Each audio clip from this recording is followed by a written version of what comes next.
You're dead already? Declan Frost's voice cracked through her headset like a rifle shot, cold, certain, loaded with contempt. He'd already marked the target, already written her off. But Lieutenant Allison Ramsey didn't flinch. She didn't answer. She was watching something.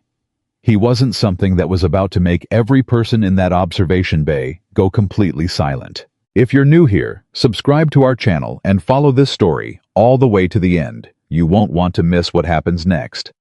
And drop a comment telling us what city you're watching from. I love seeing how far these stories travel. The headset crackled at 0612 hours, and Declan Frost's voice came through it the way it always did. Too loud, too certain, carrying the particular weight of a man who had never once considered the possibility that he might be wrong. Echo, I've got your position marked. You've been sitting in that hide for 11 minutes without a trigger pull. You know what that tells me.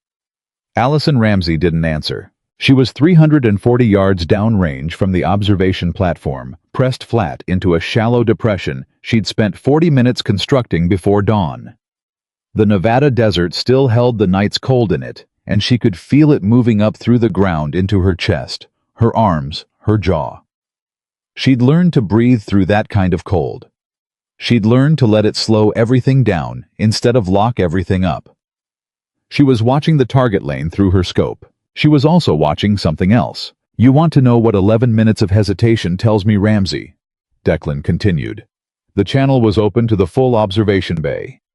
Captain Meredith Stone, 4 senior evaluators, 2 Marine liaison officers, and a Navy training coordinator were all listening. Every one of them could hear him. It tells me you're afraid of the shot. It tells me they put you out here because someone somewhere thought your gender and your record were enough to substitute for actual nerve. And right now, you are proving me wrong about nothing. In the observation bay, no one spoke. Owen Talbot crouched at the spotting scope, 3 feet to Allison's left, exhaled carefully through his nose. He was 41 years old, had been in every difficult situation a spotter could be placed in, and he knew better than to answer Declan's transmission on her behalf. He'd offered once early in their partnership. She'd told him clearly, and without particular emotion, that if she needed someone to speak for her, she would ask. She never asked. Echo. Declan's voice dropped, which somehow made it worse. The primary target has been in your lane for 6 minutes. You have a clean angle. You have favorable wind. You have authorization. And you are sitting there counting your feelings. So let me make this simple for you. Either you fire in the next 30 seconds, or I'm calling this evaluation and recommending you for a full psychological review. Because a sniper who can't pull the trigger when the shot is open is not a sniper. She's a liability. Allison was looking at the maintenance worker. He was 60 yards off the lane boundary, moving laterally along a utility access road that ran parallel to the range. He had a reflective vest and a toolbox, and absolutely no situational awareness of where he was walking. His trajectory, if he continued another 40 steps, would bring him into the indirect blast radius of the system's simulated suppression zone. He wasn't on any pre-mission safety brief. He wasn't supposed to be there. She had seen him at minute 4. She had not fired because she was not going to fire while a civilian was within the danger boundary of her lane, regardless of what Declan Frost thought about her nerve. 30 seconds, Ramsey. The worker paused. He set down his toolbox and looked at something on the access road, a junction box, a marker, something that required his full attention. He crouched down. He was not moving toward the range. He was also not moving away from it. Owen's voice came through the private channel, quiet and controlled. Worker stationary. Wind is holding 2 knots left. Primary target has been sitting in the same position for 3 minutes now. Allison heard him.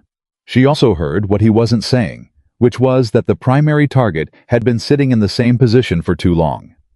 Trained personnel in a live evaluation didn't hold fixed positions for 3 minutes unless they were waiting for something, unless they wanted to be seen. She moved her scope. She did it slowly, without adjusting her body position, without changing the impression of her silhouette against the ground. She moved the scope 8 degrees to the right of the primary target and began reading the terrain. Time's up, Declan announced. Echo, I am formally. The maintenance worker picked up his toolbox and walked back the way he had come. Allison fired. The shot went 260 yards at a slight upward angle past the primary target, past the left edge of the observation screen, into a concealed depression behind a cluster of brush that none of the evaluators had flagged during the pre-exercise briefing. The exercise system's acoustic sensor registered the impact point. 3 seconds of silence. Then, the evaluation controller's voice, flat and careful. Priority target eliminated. Lane 2, echo call sign. Priority target was located at grid reference Delta 7 concealed position. Primary lane target confirmed as decoy placement. The observation bay did not erupt. It went the other direction. It went very, very quiet. Owen allowed himself one slow exhale. Declan's channel stayed open for 4 seconds before he said anything, and in those 4 seconds, Allison ejected the spent casing, chambered nothing, and simply waited. Declan stopped. That position wasn't in the exercise parameters. Sergeant Frost. The evaluation controller said, primary lane target has been confirmed as a decoy insertion. Your evaluation record shows engagement of the decoy target at minute 7. Your concealed position remained exposed for the duration. Echo call sign identified the priority threat and maintained lane safety compliance throughout. Allison finally keyed her transmit button. You were watching me, she said. You should have been watching the mission. She released the button. In the observation bay, Captain Meredith Stone set down her coffee. The debrief happened in a concrete room with fluorescent lighting and a folding table that wobbled on one leg. Allison sat on one side of it with Owen beside her. Declan sat on the other side with 2 inches of empty chair between himself and the nearest wall, as if he'd chosen the position deliberately so that no one could flank him. Captain Stone stood at the head of the table. She was 50 years old, had gray at her temples, and wore her authority the way experienced people wore it, not heavily, not as decoration, but as something that simply fit her and didn't require constant demonstration. Sergeant Frost, she said, tell me what you were doing when you broadcast that transmission. I was applying pressure to evaluate performance under stress, Declan said. His voice was level, not quite apologetic, but aware. It's an accepted training technique. It is, Captain Stone agreed. Under specific controlled circumstances with prior authorization and a clear operational purpose. This was a joint evaluation with officers from 3 commands observing. You broadcast a personal attack on a fellow operator's professional fitness over an open channel. That is not pressure testing.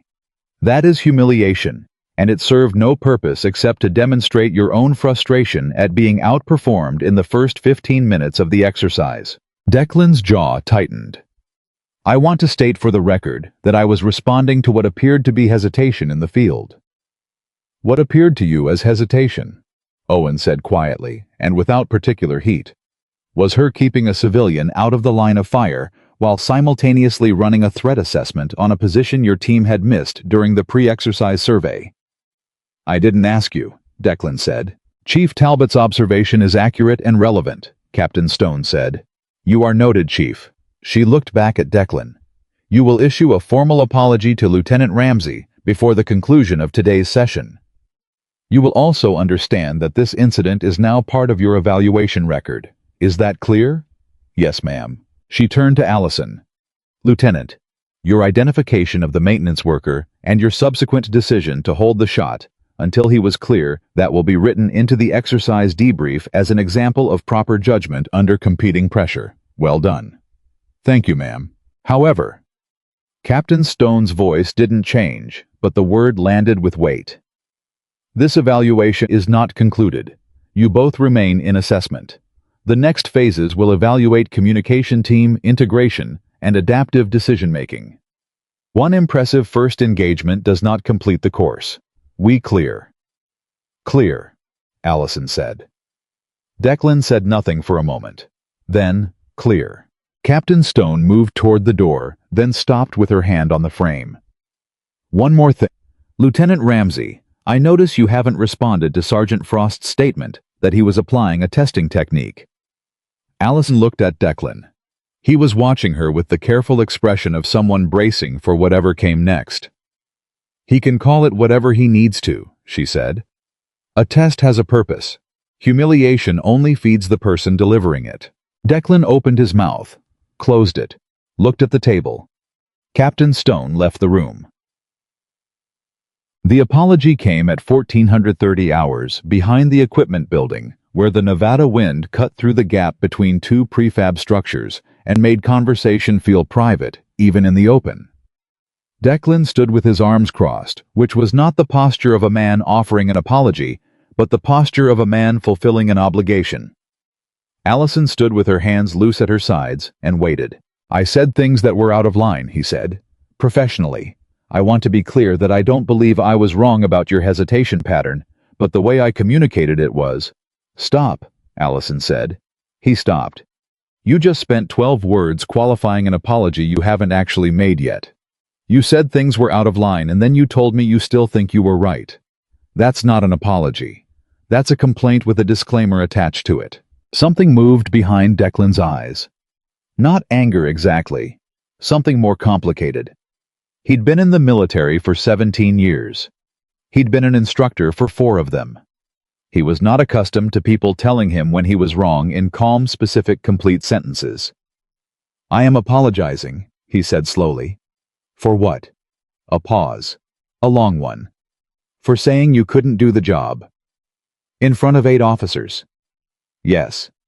Because I didn't fire fast enough for you. Because I thought—" He stopped. Started again. "Because I looked at your file, and I saw the Nolan mission, and I made a decision about who you were before I watched you work." The wind moved between them. Allison looked at him for a long moment. Not with anger. Not with forgiveness either. With the particular attention she gave to things that required accurate assessment. "Then that is what you're apologizing for," she said. "I'll note it. But you should understand something. Declan." It was the first time she'd used his name, and it landed differently than Sergeant Frost. "You were trying to make me fail before I started. That's not instruction. That's protection. You were protecting a standard that felt safer if I wasn't allowed to meet it." Declan said nothing. "I don't need you to like me," she continued. "I don't need you to respect me yet. I need you to understand that the next phase of this evaluation requires us to function as a team. And if you're going to spend that time looking for proof that I shouldn't be here, you're going to miss the mission. Again." She walked back toward the main building. He watched her go. It was at 1900 hours that Captain Stone received the request. They were in the middle of the second evaluation block, a communication stress exercise that required both operators to coordinate target data under simulated electronic interference when her aide stepped through the door and handed her a sealed folder. She read it again, then told her aide to pause the exercise and step to the front of the room. "Stand down," she said. "Real-world situation. Listen carefully." 11 American medical workers, doctors, nurses, a field pharmacist, were stranded at a humanitarian medical station on a coastal ridge in a region experiencing rapid civil deterioration. The nearest government had lost control of 2 major roads in the previous 48 hours. Local armed factions had begun moving into the area. 2 vehicles sent to begin preliminary evacuation had been disabled by precision rifle fire before they reached the station. Nobody had been killed yet, but the timeline was compressing fast. The request from the Joint Command was for a precision support element to deploy to a forward operations center, provide protective overwatch during evacuation, identify the source of the hostile fire, and assist in safe extraction of all 11 personnel. "Who's the hostile marksman?" Owen asked. "Unknown. The call sign coming through intercepted communications is Falcon." Captain Stone looked around the room. "This is not an exercise.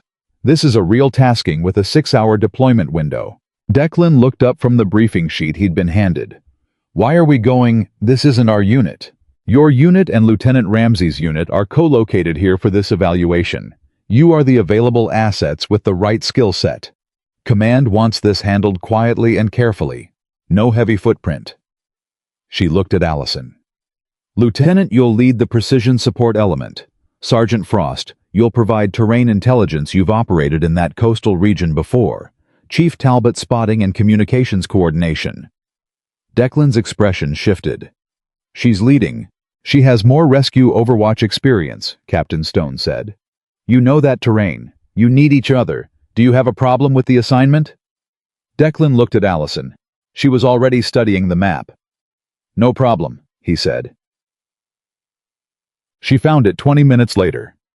Owen had laid the map flat across the briefing table, and Allison was standing over it, running her finger along the ridgeline where the medical station sat. The access roads, the elevation changes, the angles that a hostile marksman would use to control vehicle movement. And then she saw it. Owen, she said, look at this road layout. He leaned in. Here. She traced the main access road with her finger. Then she moved to the secondary route, the one that ran along the eastern ridge, dropped through a ravine and came out at a lower elevation before rising again toward the station. And here, the elevation change at this junction, the way the terrain pinches here and opens there. Owen was quiet for a moment. That looks like the Nevada exercise terrain.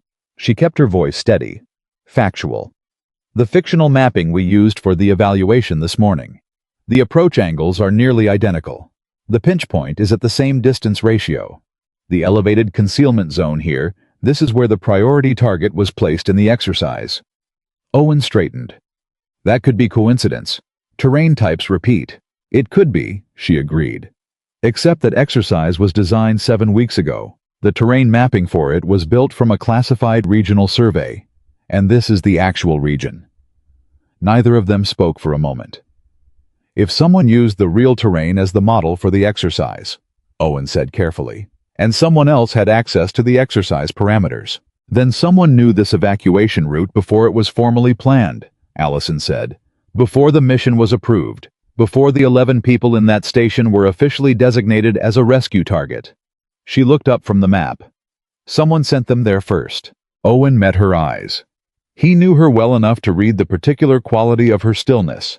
Not fear, not anger, but the focused, careful attention of a person who has understood something that most people around them haven't caught yet. Do we tell Stone? He asked. I'm telling Stone right now, Allison said, and she was already moving toward the door. Captain Stone listened without interrupting. Allison laid it out: the terrain correlation, the timing of the exercise design, the classified survey origin, the logical implication that someone with access to the mission planning structure had either informed the exercise map or the exercise map had informed the mission. When Allison finished, Stone looked at the map herself for a long time. You're saying the route we're sending our team along was known to a hostile element before we formally designated it? I'm saying the terrain suggests it. I don't have evidence of who or how. I have a pattern that's statistically improbable as coincidence. And if you're wrong, then I've raised an unnecessary flag, and we lose 20 minutes of planning time. If I'm right and we don't raise it, we're walking 3 operators and 11 civilians into a corridor that was designed to trap them. Stone looked at her for a moment. Then she turned to her aide. Get me the classification log for the Nevada Exercise Terrain Survey. And get the mission planning authorization chain for the medical station evacuation. I want to know who had access to both documents within the same security clearance window. She looked back at Allison. You proceed with deployment planning. You do not share this with anyone outside this room until I have the access log. Understood. And Lieutenant. Stone paused. You almost waited to tell me. I could see it. Why? Allison held this question for a second. Because I wasn't certain. And I've made decisions before based on patterns that looked solid and weren't. I didn't want to redirect the whole operation based on a map correlation that might be geography and nothing else. What changed your mind? The fact that the pinch point is at the same distance ratio. That's not geography, that's design. Stone nodded once. Go. The transport lifted at 2045 hours. 3 operators, a communications kit, 4 days of field supplies, and a mission that had already stopped being simple before they left the ground. Declan sat across from Allison in the cargo bay, the noise of the rotors filling the space between them. Owen was reviewing comm frequencies on a tablet. Neither she nor Declan had spoken since boarding, after 20 minutes. Declan leaned forward. His voice was low enough that it didn't carry over the rotor noise. What did you tell Stone before we boarded? Briefing information, Allison said. What kind? She looked at him. In the dim light of the cargo bay, his face was harder to read, but she'd been reading people under worse conditions for 8 years. He wasn't asking out of suspicion. He was asking because something in his instincts had caught the same frequency as hers, and he hadn't been able to name it yet. I told her the terrain looked familiar, she said, in a way that raised a question. Declan was quiet for a moment. What kind of question? The kind where the answer matters more than the explanation. He held her gaze. For the first time since the morning's evaluation, he wasn't performing certainty. He looked like what he actually was, an experienced operator who had processed enough real situations to know when something wasn't sitting right. Is this mission clean? He asked. Allison held the question for 3 seconds. I don't know yet. It was, she recognized, probably the most honest thing she'd said to him all day. And from the way he received it, without deflection, without challenge, with a small careful nod, she thought it might also have been the first honest thing he'd heard from her that he actually believed. The transport flew on through the desert dark, carrying them toward a coastal ridge where 11 people were waiting for someone to reach them, and where something was already waiting for the team that came. Allison watched the terrain through the small porthole window. She watched the patterns of light below the roads, the settlement clusters, the dark spaces between, and she thought about a woman named Grace Nolan who had died because someone had been too certain, and about a training range in Nevada where a shot had gone exactly where it needed to go, and about a map that looked too familiar to be innocent. She thought about the fact that the mission had been approved 6 hours ago, and someone had already known they were coming. She pressed her back against the cargo wall and breathed through the cold, and waited. The forward operations center smelled like diesel fuel and old coffee, and the particular anxiety of people who had been waiting too long in a small space with bad news, arriving faster than good options.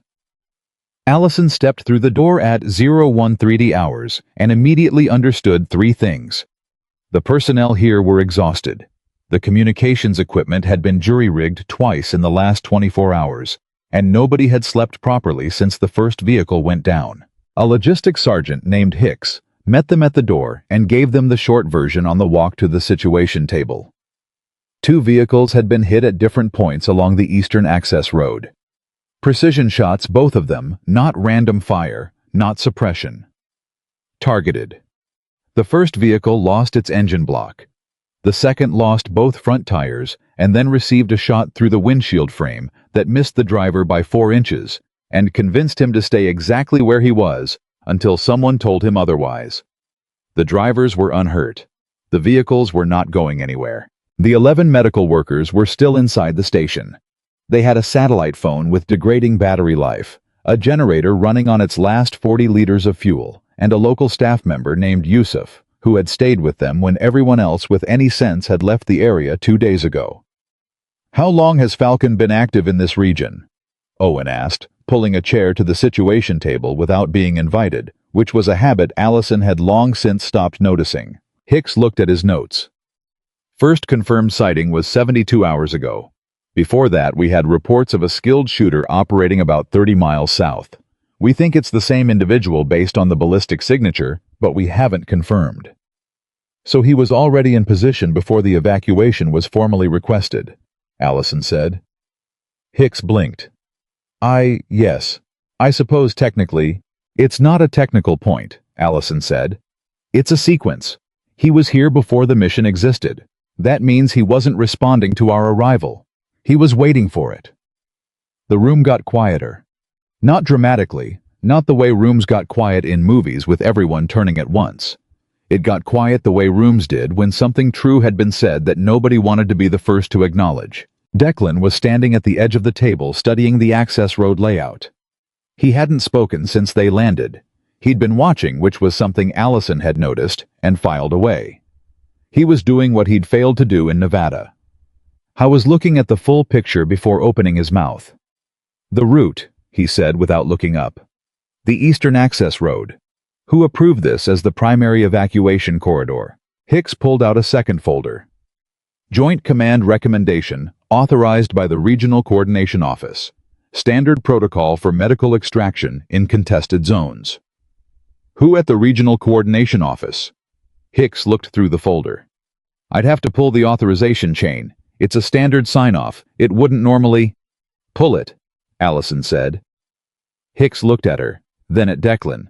Then he pulled out his radio. Owen caught Allison's eye across the table. She gave him nothing back, no nod, no confirmation, because they were in a room with people she hadn't fully assessed yet. And the thing she'd told Captain Stone on the tarmac was still sitting at the back of every thought she had. Someone had known. She didn't know yet how far that knowledge had traveled. Declan finally looked up from the map. He looked at Allison directly, and his voice dropped just below the ambient noise of the room.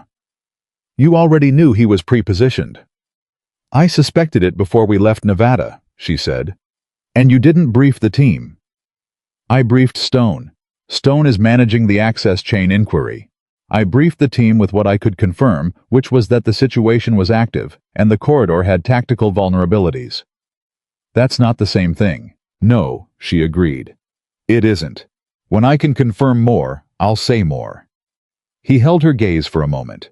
She could see him deciding whether to push it, and she could see the moment he decided not to. Not because he agreed, but because he recognized that she wasn't being evasive. She was being precise, and those were different things. Fine, he said. Then here's what I can tell you about the terrain. That eastern ridge has 3 natural elevated positions that give a shooter clean sightlines to the access road at the 2 points where the vehicles were hit. From any of those positions, a trained marksman with a good rifle can cover the entire approach corridor. And here. He pointed to a spot on the map. This is where I'd put my hide if I wanted to watch the station without being seen from the road or from the station itself. Allison looked where he pointed. Then she looked at the concealment depression she'd already marked in her own assessment, made mentally during the flight in. They were the same position within 50 meters. She didn't say anything about that. Agreed, she said. That's his anchor. But he's moved at least twice. The 2 vehicle shots are from different angles. He's not static. Mobile sniper with pre-scouted positions, Owen said. That's not a hired gun. That's a trained operator. Or someone who's been working this ground for a long time, Declan said. Both can be true, Allison said. She pulled up a chair. Not because she was tired, but because standing at a situation table, when you were thinking, created the impression of urgency. And urgency made people around you start making faster decisions. And faster decisions in a room where she still didn't know who to fully trust was exactly what she didn't need right now. Okay, she said. Here's what we're doing tonight.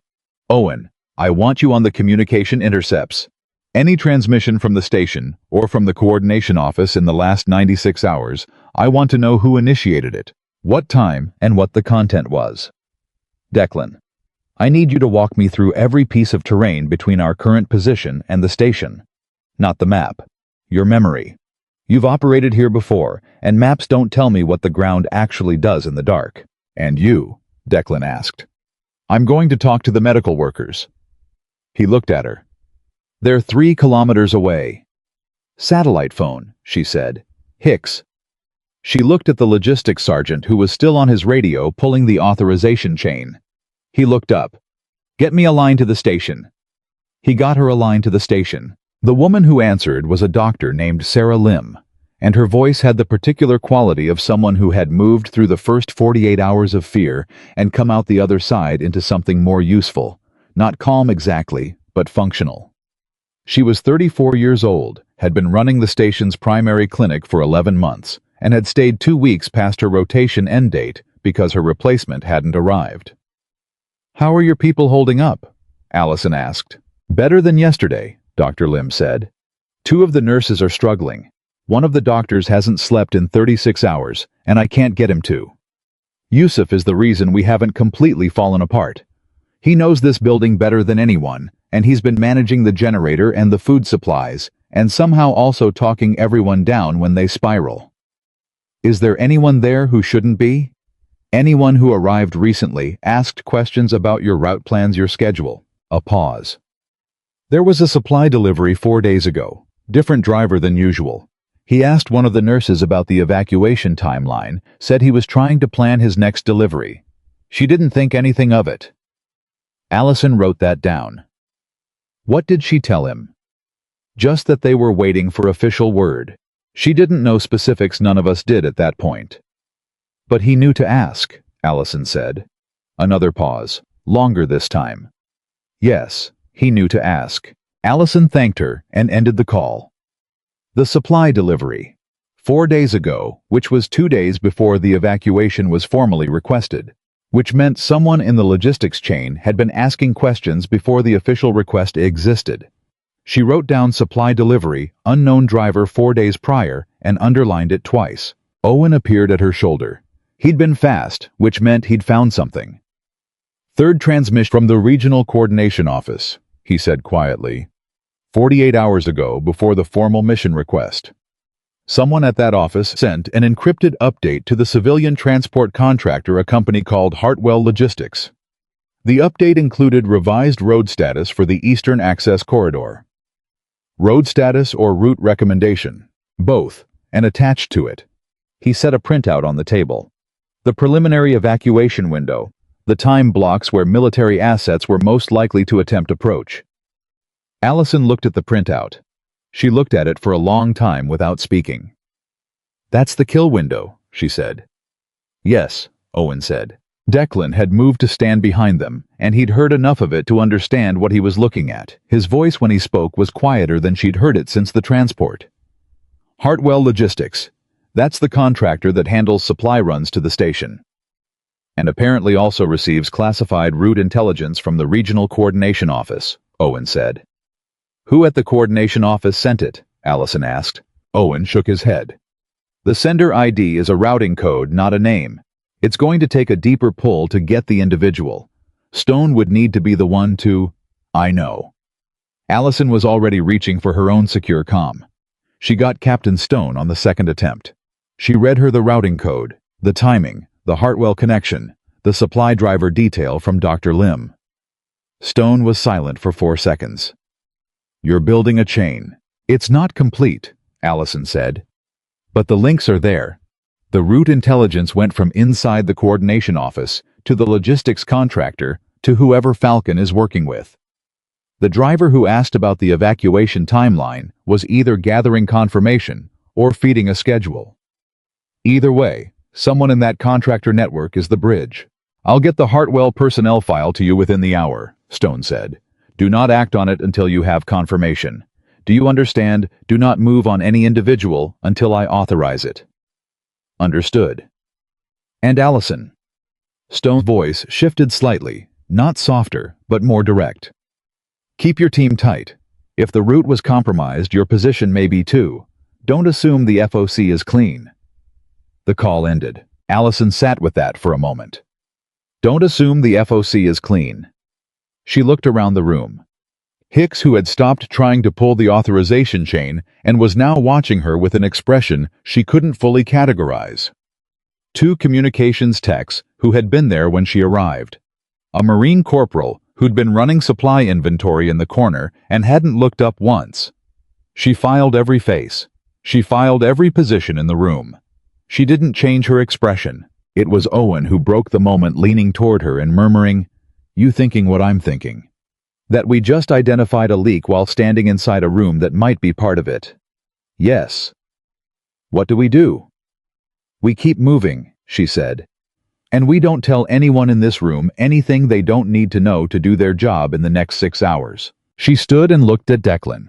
He'd been watching her through the whole conversation with Stone, and she could see that he'd caught enough of the ambient tone to understand the shape of what was happening, even if he hadn't heard the words. "Terrain brief," she said. "You and me, outside." He followed her out without question. They stood in the dark between 2 prefab structures, and the wind off the ridge carried the smell of the region's salt and dust, and something that wasn't quite either of them. Declan crossed his arms in the way she'd noticed he did when he was thinking rather than defending. She laid it out for him. All of it. The terrain correlation from Nevada, the pre-positioned shooter, the Hartwell connection. Stone's warning about the FOC. She watched his face process it in real time, and what she saw move through his expression wasn't disbelief or resistance. It was something that looked like a man recognizing a pattern he'd seen edges of without being able to name it. "You knew before we left Nevada," he said. "Not an accusation, a statement." "I suspected. And you didn't tell me because I didn't know how the leak traveled," she said. "I still don't. I know a logistics contractor was used as the bridge. I don't know every person who touched the information. That includes people in evaluation oversight." A silence. She let it sit. "You were considering whether it could be me," he said. She didn't answer immediately, which was its own answer. "That's fair," he said. And then after a moment, "For what it's worth. I didn't reach a conclusion. I'm still not at a conclusion. What I know is that you accessed my service record without authorization. What I don't know is what happened to that access after you made it." Declan went very still. "My access request went through standard channels." "Standard channels that pass through contractor routing," Allison said. "Hartwell handles records transport for the evaluation center. Did you know that?" I hadn't known that. She could see it in the way the stillness in him shifted into something different, not guilt, but the specific quality of someone who has just understood that something they did without malicious intent may have had consequences they didn't intend and can't take back. "If my request went through Hartwell..." He stopped. "Then whoever is using Hartwell as a bridge may have seen your request. And in that request was my name, my call sign, my current assignment." The wind moved between them. "That's how Falcon knew Echo," Declan said. His voice was flat. Not flat in the way he used when he was managing the room. Flat in the way a man's voice went when he was absorbing something genuinely terrible. "It's one possible chain," Allison said. "I don't have confirmation. But it fits. It fits." He turned away from her, and for a moment she thought he was going to say something she'd have to respond to, something that would require her to manage him as well as the mission. But he turned back with his jaw set and his voice completely under control, and what he said was, "What do you need from me tonight?" she told him. Terrain assessment concealment, mapping the 3 elevated positions he'd identified, and 2 alternative approach routes that didn't use the eastern access road. She needed his knowledge of how this particular ridge behaved in the dark, where the sound carried where it didn't, where a mobile shooter could move between hides without breaking the skyline. He gave her all of it. He was thorough and specific, and he didn't editorialize, and by the time they went back inside, she had a complete enough picture to begin the first stage approach plan. It was at 0340 hours that the first inconsistency appeared. Hicks came to find her with a tablet, showing a surveillance feed from the drone they had orbiting the area around the station. "The opposition position at grid Bravo 4, he said. "They were there at 0210. We sent a check at 0310 and they were gone." Allison looked at the feed. Gone as in moved, or gone as in they heard us coming? Moved. They cleared out clean, no equipment left, no trace of hasty departure. They were just gone before the check window. She thought about that. A position abandoned 60 minutes before a surveillance check. Not after before. When was the check scheduled? 0310. It's on the standard rotation. Who has the rotation schedule? Hicks looked at his tablet. It's distributed to all FOC personnel for coordination. Allison looked at Owen, who had come up behind her silently. "They're reading the drone schedule," she said. "How?" Hicks asked. "I don't know yet, but they moved before the check, not after. That's not luck, that's information." She turned to Owen. "From this point forward, the drone rotation runs on my schedule. Nothing distributed, nothing written down outside this team." Hicks started to object something about coordination protocols, and Allison looked at him with the particular quality of attention that stopped people mid-sentence without requiring volume or aggression. "The people at that station have been waiting for 3 days, she said. "I am not going to lose them because someone wanted the paperwork to be tidy. The drone runs on my schedule." He nodded. By 0500 hours, 2 more things had happened. Owen had confirmed that the opposition's roadblock placement corresponded exactly with the route adjustments that had been discussed in FOC briefings over the previous 36 hours. Not the formal written briefs, but the verbal planning sessions held inside the building. Every time they talked about rerouting the roadblock, moved to cover it. Every time they discussed a timing window, the opposing position shifted to cover that window. "Someone in this building is transmitting," Owen said. Allison had already reached the same place. She just hadn't said it yet because saying it changed everything about how she had to operate in the next 8 hours. "Or someone in this building is passively carrying a device they don't know about," she said. "Which is worse." "Why worse?" "Because if it's active, we find the person. If it's passive, we find a device and the person it's attached to may not know they're the bridge. Which means we may be about to burn someone who isn't a traitor." "That's very careful thinking for 0500 in the morning," Owen said. "I had coffee at 0430 and a very uncomfortable transport flight," she said. Owen almost smiled. It was the closest either of them had come to humor in 14 hours, and it lasted about 2 seconds before both of them went back to watching the transmission logs. The Hartwell Logistics personnel file arrived from Stone at 0520. Allison opened it and started. The company handled supply transport for 11 different contractors operating in the region. It had 8 employees with active access to route and schedule data. 7 of them were clean standard backgrounds, no connections to the opposing faction, no financial irregularities. The 8th was a communications supervisor named Calvin Rusk.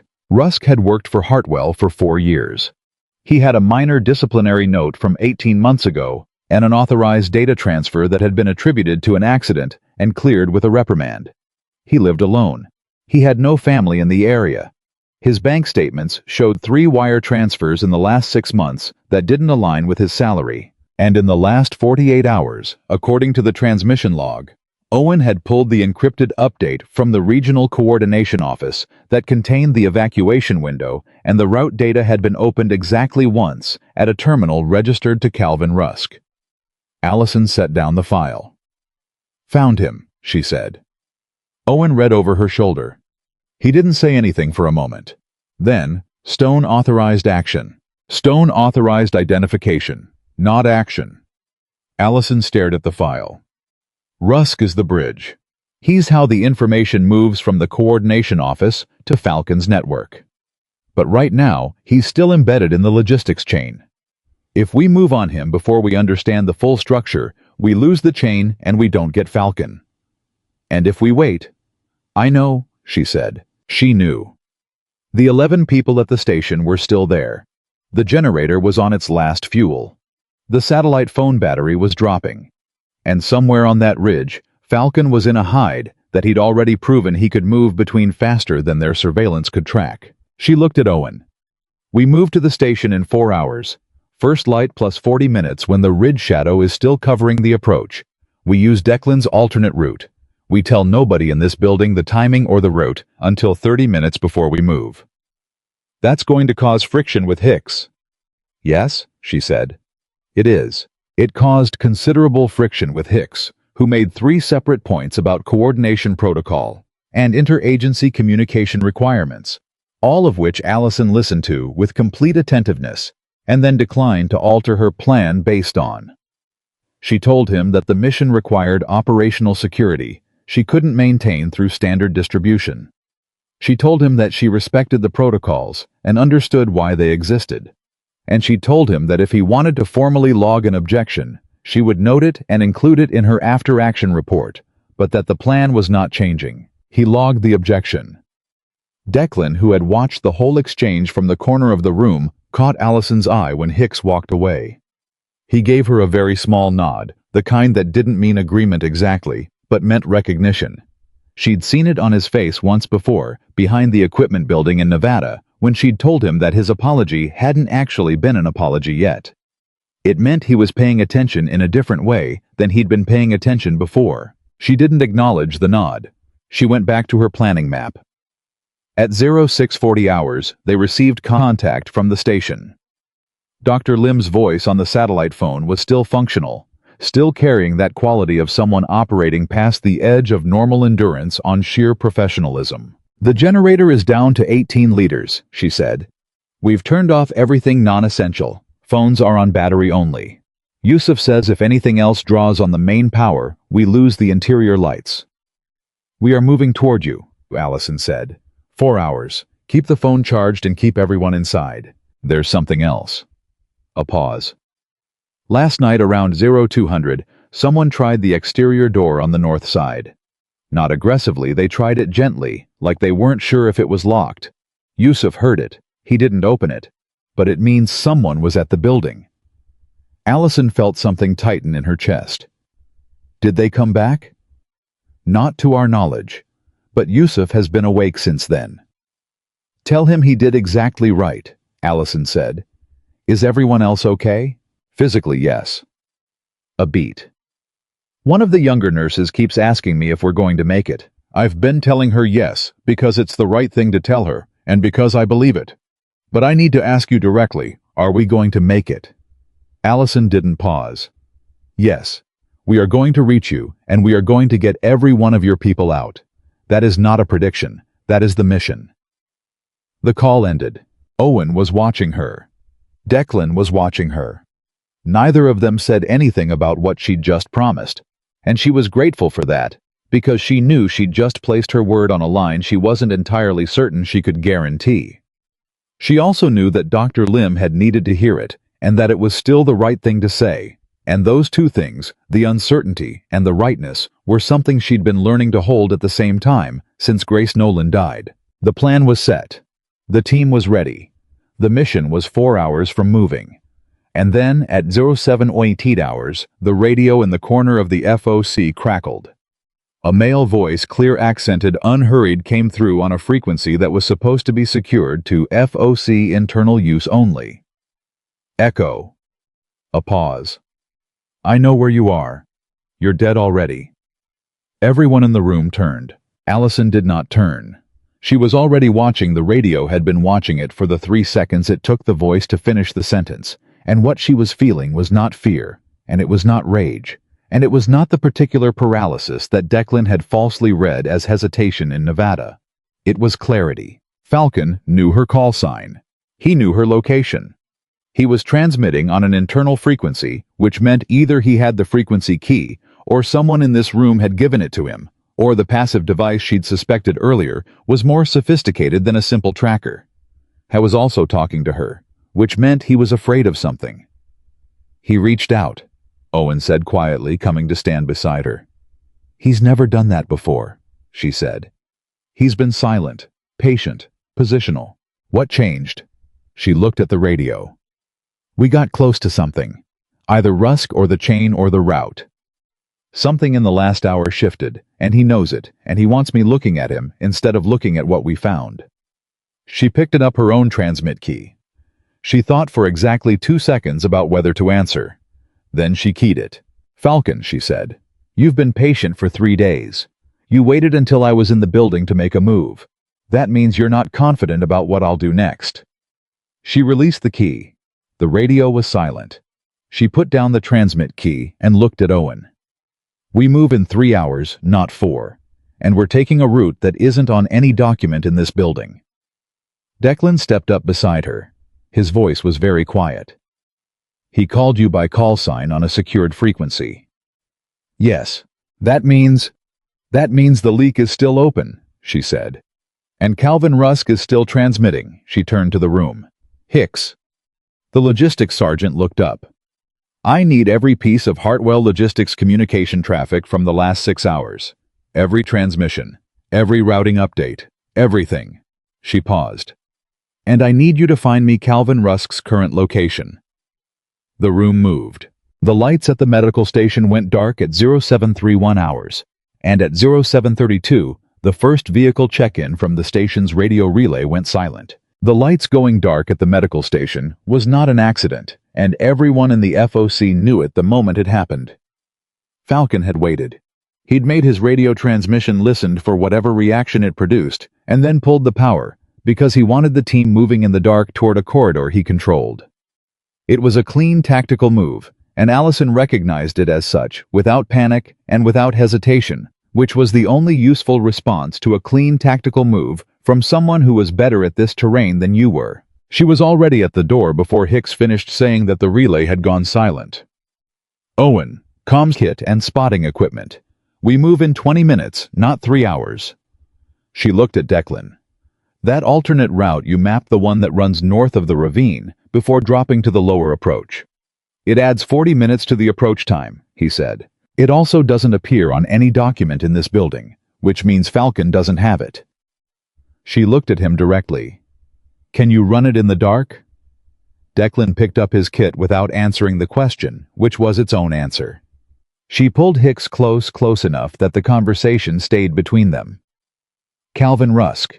Where is he right now? Hicks had been working the Hartwell personnel file since she'd asked.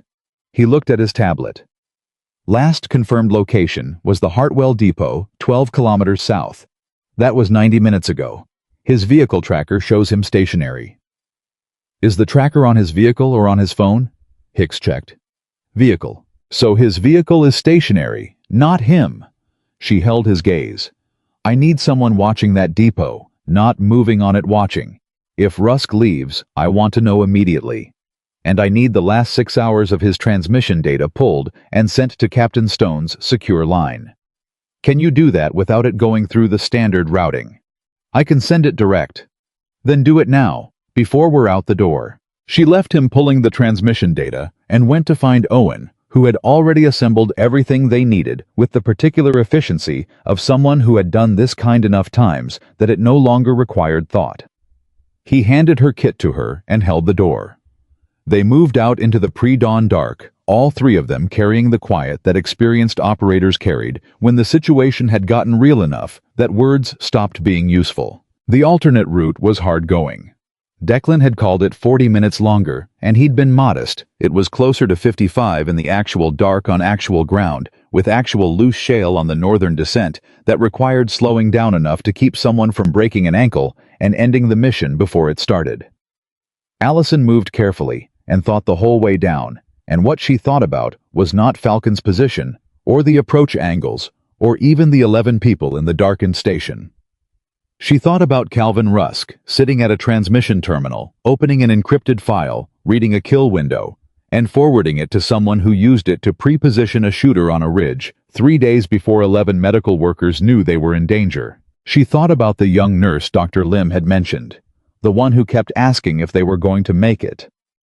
She thought about what it cost a person to keep asking that question when the answer wasn't guaranteed, and what it cost to keep saying yes when you weren't certain you could back it up. Grace had asked a version of that question once. Not in words, but in the way she'd looked at Allison 3 minutes before they moved on a different mission, a different ridge, a different kind of dark. And Allison had nodded. She'd said with her eyes what she couldn't say over the radio. And then the order had come too fast, and the intelligence had been wrong, and Grace was gone before Allison could finish processing that the world had changed. She breathed through it. She put it where she'd learned to put it, not buried, not ignored, but held at a distance that let her keep functioning. Owen had once told her that the difference between trauma that broke people and trauma that didn't was not the severity of what happened, but whether a person could hold it without either running from it or running into it. She thought about that a lot on night approaches. The descent leveled off and the ground firmed up, and Declan signaled a pause. He crouched and she came up beside him, and he indicated without pointing. The station was 300 meters ahead and between them, and the approach road ran east to west in a line that a positioned shooter could cover from 2 different elevated angles simultaneously. Left elevation or right elevation, she murmured. Right is closer. Left has better concealment. He paused. If I'm Falcon, I use the left for the vehicle shots, and I've shifted to the right since the blackout because the right gives coverage of the station entrance and the approach simultaneously. Which means if we cross to the right side before we reach the station. We're in his field of fire, he said. And if we come in from the left of the road, we're in his original hide's coverage zone, but he's already moved from there. So the question is whether he moved back after the blackout. Yes. Owen was already reading the terrain through the spotting scope, moving it slowly, not looking for Falcon's position directly, but looking for the absence of what should be there. The way experienced spotters did it, not searching for the threat, but searching for the place where the natural pattern of the ground was slightly wrong. After 90 seconds, Owen said very quietly. North elevation. 20 degrees left of the ridge crest. There's a shadow that isn't moving with the wind. Allison put her eye to her own scope. She found it. A silhouette stillness, in a place where everything else carried the faint micro-movement of a living landscape in a pre-dawn wind. It was possible it was a rock formation. It was possible it was something caught in brush. It was also, given everything she knew about the last 72 hours, extremely likely that it was Falcon holding a position that covered the approach road from an angle that didn't match either of the vehicle shot positions. A third hide. He had at least 3 hides, and he'd shifted to the one that wasn't in their intelligence. She didn't say that out loud. She filed it and kept thinking. 2 vehicles went down on the approach road, she said, very quiet. He used precision shots. Not suppression, not intimidation. He took out propulsion and then put a round through a windshield frame without hitting the driver. He could have killed both drivers, Owen said. He chose not to. Because dead drivers would escalate the response, Declan said. Disabled vehicles keeps it ambiguous. It holds the team in place without triggering a full extraction force. He's been controlling the pace, Allison said. Not trying to maximize damage. Trying to hold the situation open long enough for something else to happen. What something else? Owen asked. She thought about Calvin Rusk. About the transmission data. About the way the roadblocks had moved every time the FOC discussed a new route in a room that was possibly broadcasting everything they said. The convoy, she said. The final evacuation convoy. He's not trying to stop the evacuation. He's waiting for the convoy to form so he can... She stopped. So he can be inside it. The thought arrived fully formed and completely cold. Not Falcon himself. Falcon was on the ridge. But Rusk. Rusk, who was embedded in the logistics chain. Rusk, who handled supply transport. Rusk, who, if the mission succeeded and 11 medical workers were loaded into vehicles, would have access to the convoy routing as the vehicles moved away from the station. The convoy is the target, she said. Not the station. He's been holding everyone in place so that when the convoy finally moves, he controls what's in it and where it goes. Owen processed this in about 4 seconds. Rusk gets into the convoy. Or gets someone into it, or redirects it through a corridor he controls. She looked at Declan. That's why the vehicle shots were surgical. He didn't want anyone dead. He wanted the convoy delayed until the right person could attach to it. Declan was looking at her with the expression she'd seen twice before, once behind the equipment building in Nevada, and once in the cargo bay of the transport. The expression of a man recalibrating something fundamental.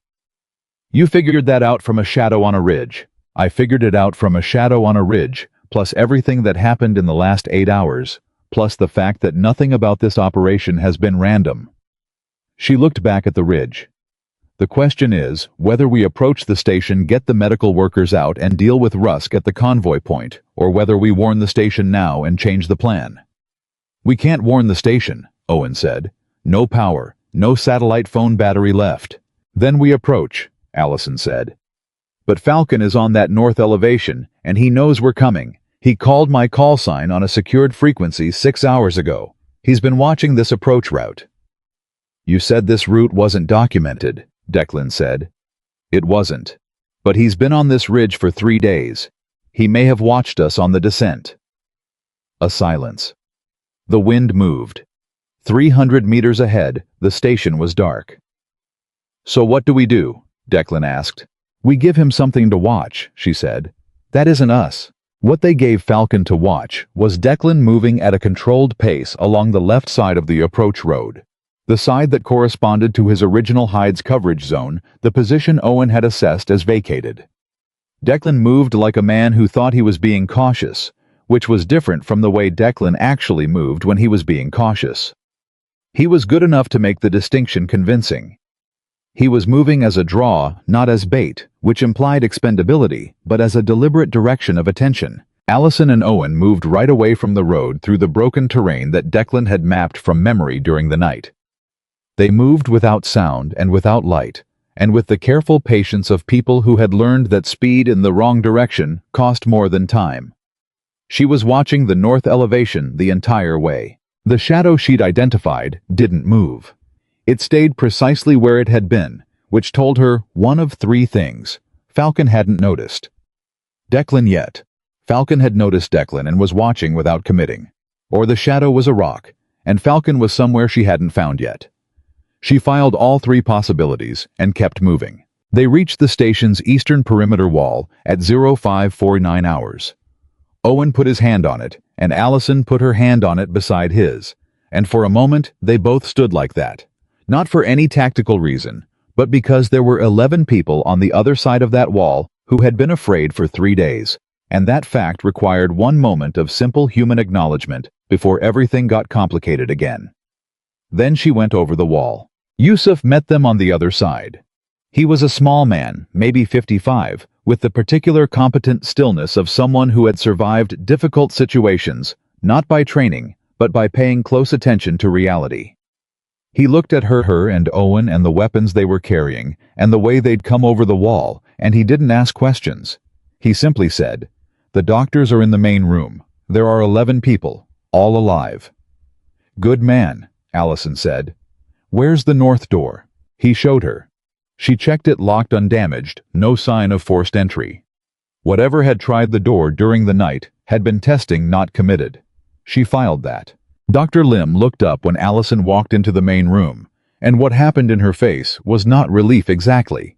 It was the particular expression of someone whose body had been holding an enormous amount of tension for a very long time and had just received permission to let one small piece of it go. She stood up, and the 11 people around her, doctors, nurses, a pharmacist, Yusuf, all looked up with her. "We're here," Allison said. It was the only introduction she offered, and it was enough. "The generator," Dr. Lim started. "Doesn't matter. We're not staying long enough to need it." She pulled Dr. Lim aside and laid out the situation in 45 seconds. Not everything, not Rusk, not the convoy, concern, not the transmission chain, but the operational reality. They had a route out. They had a window, and they were going to move in organized groups with medical personnel in the center, and with Allison's team providing coverage. She told her about Declan on the approach road. She told her they had a hostile position on the north elevation that they were managing. "Managing how?" Dr. Lim asked. "Carefully," Allison said. Dr. Lim accepted this. "2 of my people are going to have trouble moving quickly. Marcus, the doctor who hasn't slept, and one of the nurses, Priya. She twisted her ankle 2 days ago, and she's been hiding it because she didn't want to be a problem." "She's not a problem," Allison said. "She's a priority. Can Marcus function? If someone talks to him, he responds to direct instruction. He's not impaired. He's been inside his own head for 36 hours. Owen appeared at Allison's shoulder. "Declan's at the south approach. No engagement. Falcon's position on the north elevation hasn't shifted."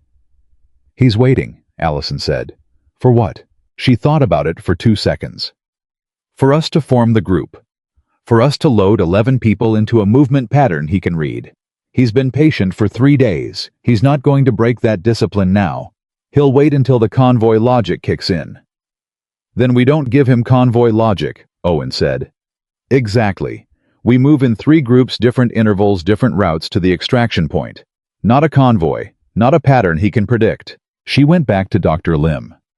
"I need you to organize your people into 3 groups. 4, 4, and 3. The groups move separately, 10 minutes apart. You go with the first group. Yusuf, if he's willing, leads the second group with Owen. Priya and Marcus go in the third group with me." Dr. Lim didn't hesitate. "Yusuf will do it. He's been the steadiest person in this building for 3 days." She paused. "Who goes with the third group besides you?" "Declan will be with the third group." Allison said it before she'd fully processed the decision, and then she processed it and confirmed it to herself. The third group was the most exposed. It contained the 2 least mobile individuals and would move last when Falcon had the most time to assess the pattern. She needed the most experienced person at the rear.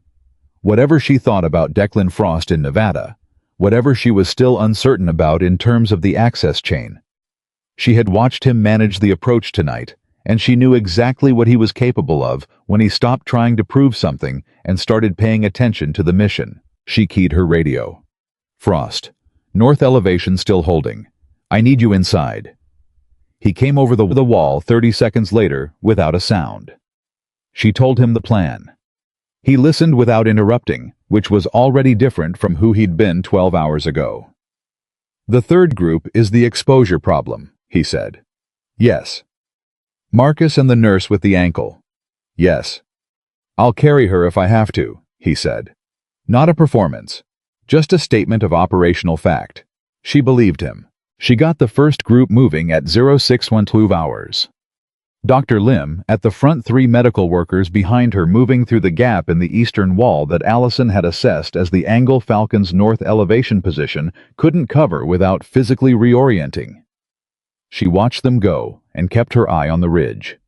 Nothing moved. The first group cleared the initial danger zone at 0621, and Owen's radio check confirmed they were on the concealed route north. The second group went at 0631. Yusuf moved them with the quiet competence of a man who knew this ground, and the 4 medical workers with him followed his pace without question. Allison watched the ridge. The shadow was still there, still not moving. How was waiting?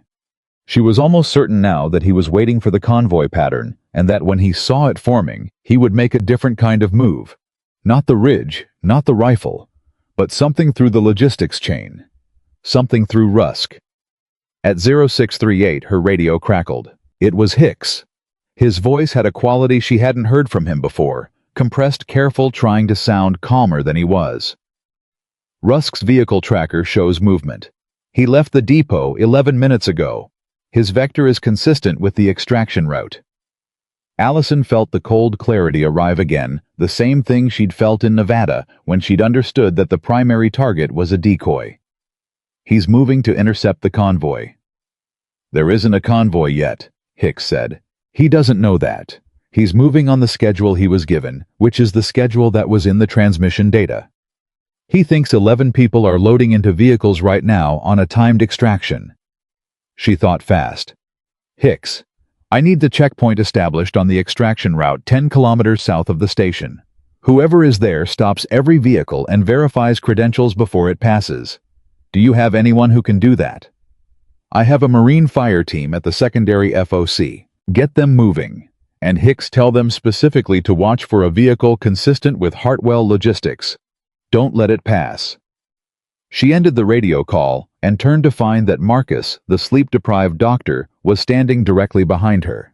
He'd heard all of it. He looked at her with eyes that were exhausted, but not vacant. The eyes of a man who'd been inside his own head for 36 hours and had just been yanked back out by the sound of something real happening. "Someone's been feeding information about us to the people trying to stop us," he said. Not a question. "Yes," she said. "For how long?" "Longer than this mission." He absorbed this. "What do you need from me right now?" "I need you to move when I tell you to move. Follow Declan's lead without questioning it, and help Priya when she needs it." "I can do that," he said. And the thing was, she believed him completely because she'd seen what people could do when they were given a clear enough purpose and a real enough reason. The third group went at 0648 hours. Declan at the front, Marcus behind him. Priya moving carefully with Allison at her side. They went through the eastern gap and turned north, and Allison watched the ridge. The shadow moved, not toward them. It moved laterally, a reposition were already on. She keyed her radio immediately. "Owen, Echo, north extraction route. Elevated coverage from new position, eastern ridge crest.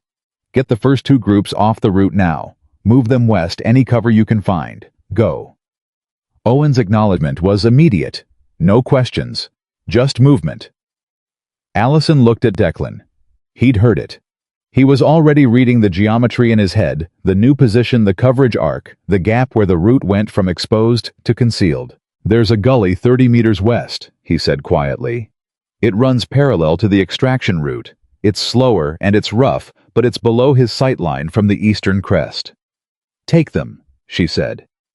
He moved Marcus and Priya into the gully with the efficient calm of someone who had stopped performing composure and was simply expressing it. Allison stayed at the gap between the gully and the open ground and watched. The voice came over the radio again. Same frequency as before. Unhurried, certain. "I warned you, Echo. You were dead before you arrived." She looked at where the voice was coming from, not literally, but in the operational sense.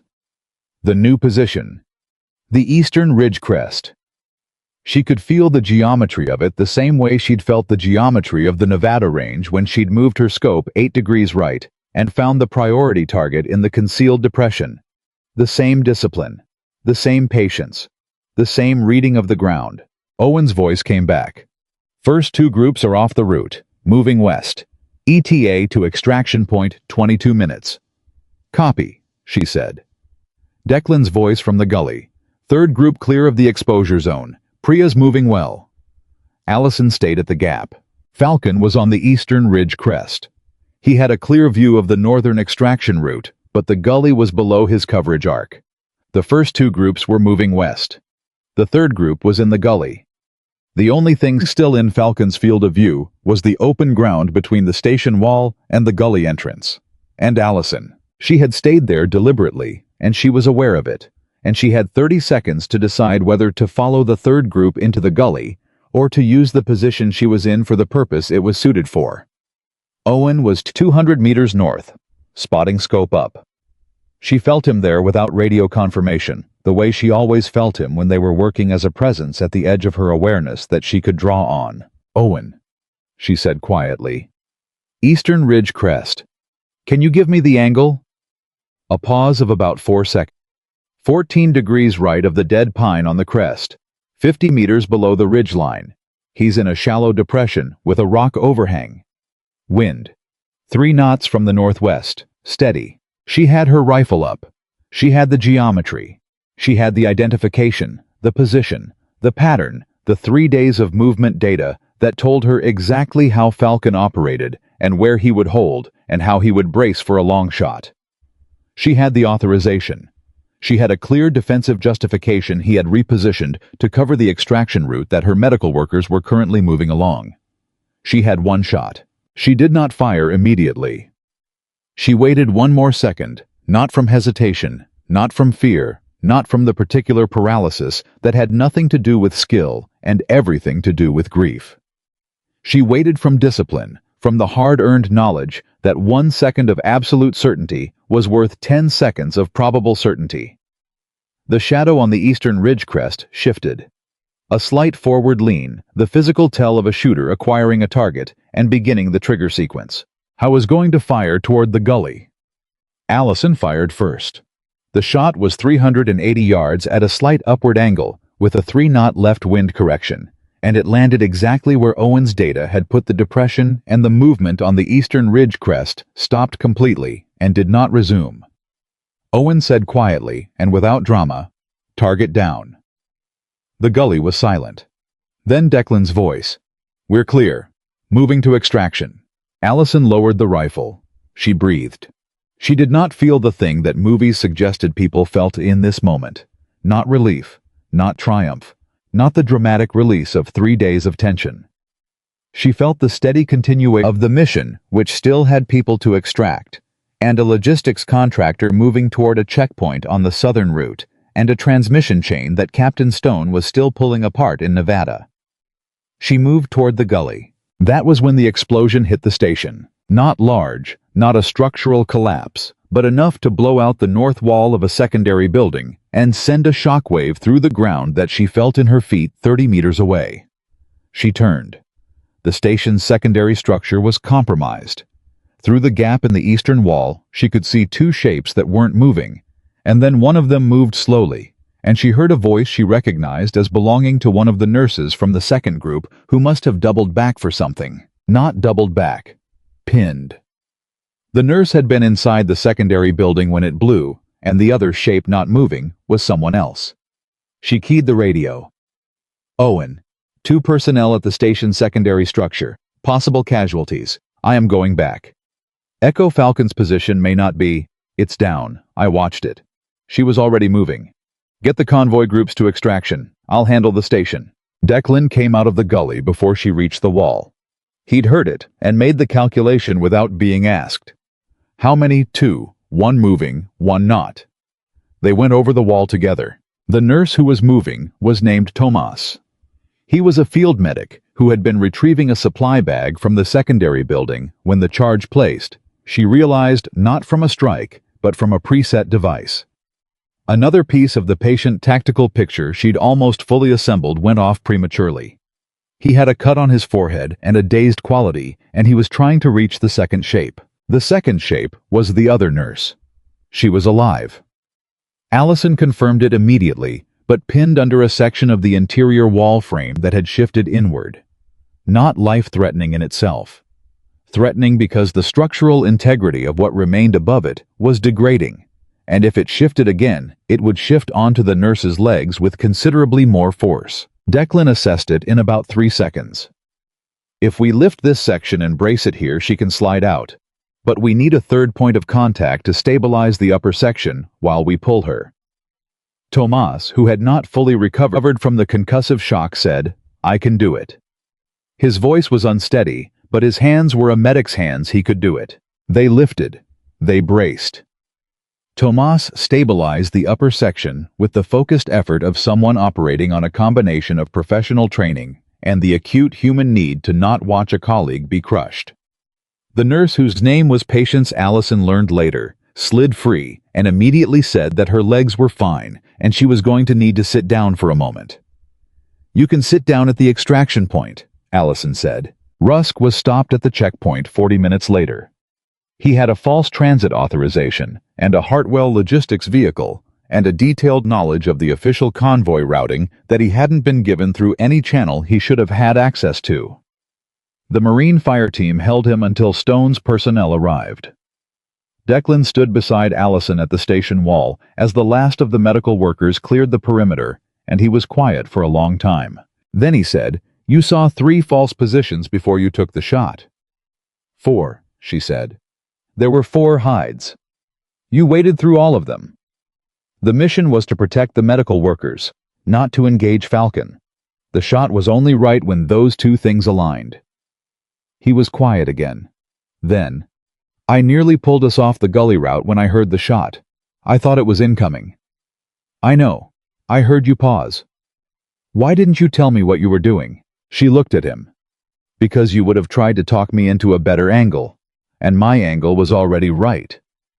Something happened in his expression that she'd learned over the last 14 hours to read accurately. Not offense, not resistance. The specific expression of a man who had been given an honest answer and knew it was honest and had no useful counter to it. "When they put you in charge of this element," he said, "I thought Stone was wrong." "I know. I was wrong," he said, "not Stone." She looked at the ridge where Falcon's 4th hide sat silent on the eastern crest. She thought about Grace Nolan, who had written in her last after-action notes that Allison's greatest strength was her willingness to question incomplete information. She thought about what it meant that she was standing here having gotten 11 people out alive, having taken 1 shot when the shot was right, having waded through everything that was wrong until the one right thing presented itself. "You saw what mattered," Declan said, "while I was still trying to win." She looked at him. "That is why the mission has a team," she said. "None of us sees everything alone." Patience was sitting 20 meters away, her back against the wall, her legs stretched out in front of her, looking at the sky that was now fully light. Tomas was beside her, his forehead bandaged with a strip from his own sleeve. They were not celebrating. They were simply breathing the way people breathed when something had been very close and then wasn't close anymore. 11 medical workers, all alive, all moving toward the extraction point. All of it was not finished. The transmission chain still ran back to someone at the regional coordination office. The Hartwell connection had more branches than Rusk alone.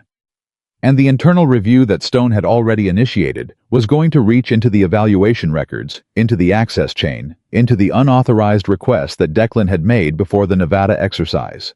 It was going to reach into him. Allison knew it. She thought Declan knew it too, from the way he stood, not braced for impact, but settled into himself, the way a man settled when he had decided to stop running from something.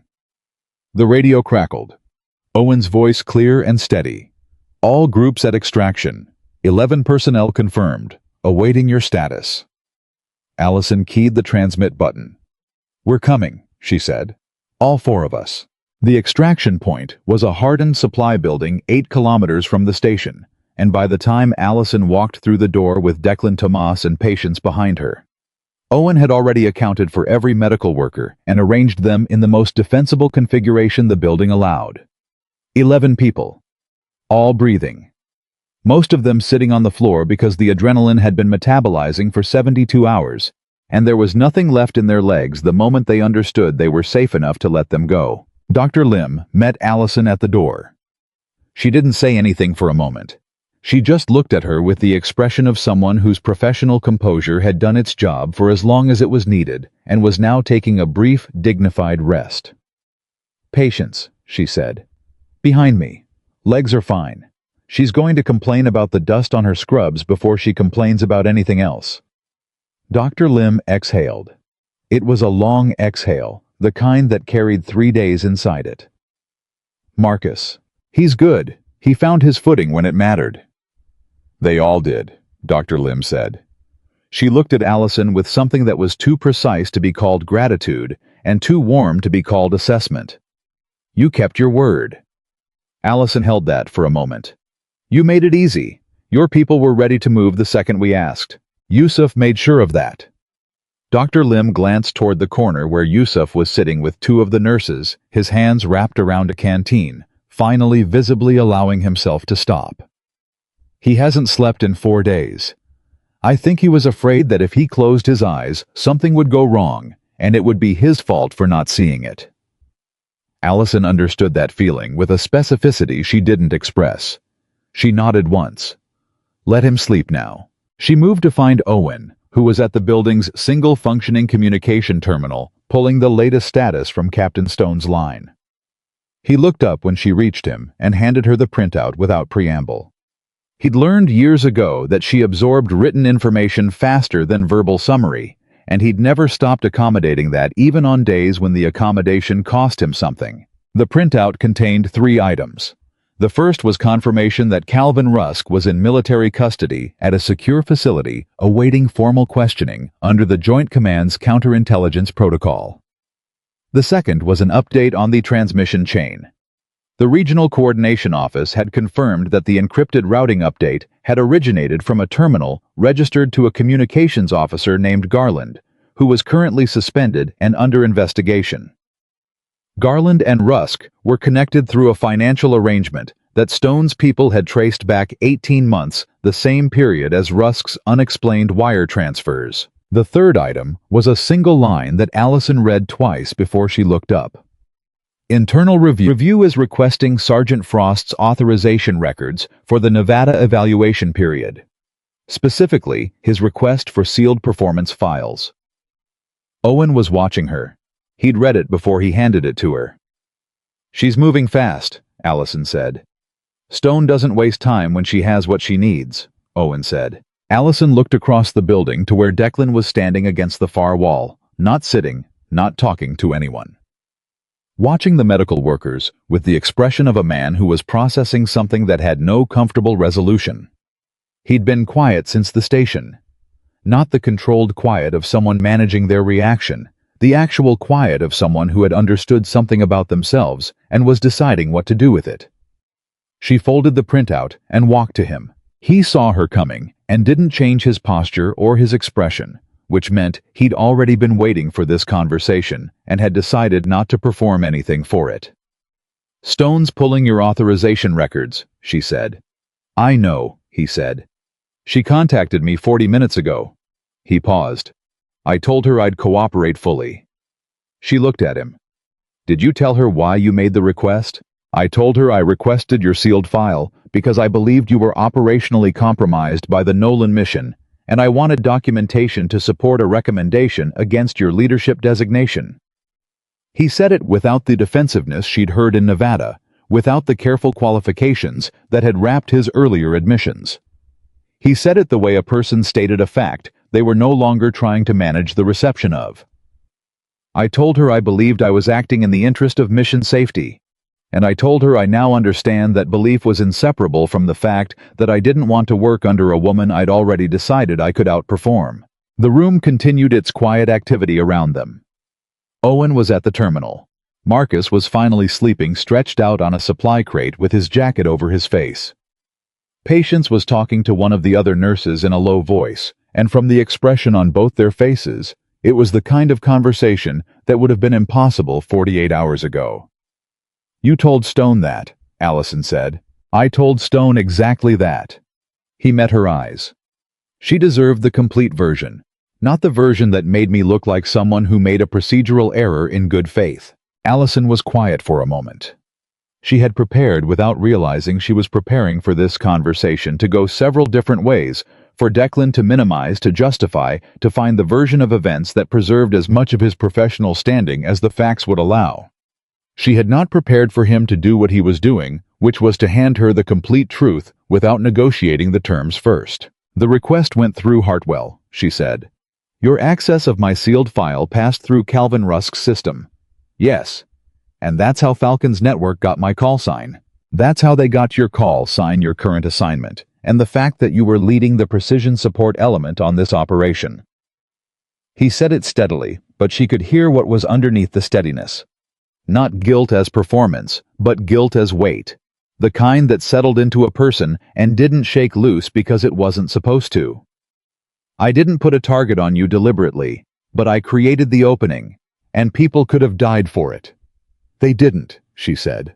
"They almost did. The shot at the eastern ridge crest, he was tracking the gully. He had the angle. If you'd waited another 3 seconds." "I didn't wait another 3 seconds," she said. He looked at her. "How do you carry it?" he asked. "The Nolan mission. Knowing you were there, and it went wrong, and you're still here, and she isn't. How do you carry that without it becoming the only thing you're carrying?" It was the most direct question anyone outside of Owen had asked her about Grace in 4 years, and it landed differently than she expected. Not painfully, but with the precision of something that had been aimed carefully. "I don't carry it the way I used to," she said. "I used to carry it like evidence. Evidence that I had failed at something I was supposed to be good enough to prevent." She paused. "Someone recently told me that maybe surviving wasn't something I stole from her. Maybe it was something she gave me." Declan was quiet. She wrote in her last after-action notes that my greatest strength wasn't marksmanship. It was my willingness to question incomplete information. Allison looked at the floor for a moment, then back at him. "I didn't read those notes for 2 years because I was afraid they'd be the thing that finished me. They turned out to be the thing that didn't." "What changed?" he asked. Owen asked me a question I couldn't answer any other way. She met his eyes. "And I stopped treating her death like a debt I owed." Declan looked away first. When he looked back, something in his face had reorganized itself, not into peace, because the situation didn't warrant peace, but into the kind of clarity that came from a person who had stopped arguing with what was real. "I'm going to face a formal inquiry," he said. "Yes. Removal from instructor duty is likely. Possible additional sanctions depending on how the review reads the access chain and its connection to the mission compromise." "Probably," she said. "And you're not going to speak on my behalf." She held that for exactly 1 second. "I'm going to tell the review board exactly what I observed. That includes the fact that you operated with professionalism and sound judgment for the entirety of this mission. That includes the fact that when you were wrong, you acknowledged it specifically and without qualification. That includes the fact that you chose the mission over your ego at every critical point after we landed." She paused. "I'm also going to tell them exactly what your access request was and why you made it. I'm not going to omit that or soften it." "I'm not asking you to," he said. "I know," she said. "That's why I'm telling you I won't." He was quiet for a moment. Then, "You didn't cause the entire attack, but you placed your pride above procedure, and other people paid for that decision." He said it as if he were reading something which in a sense he was.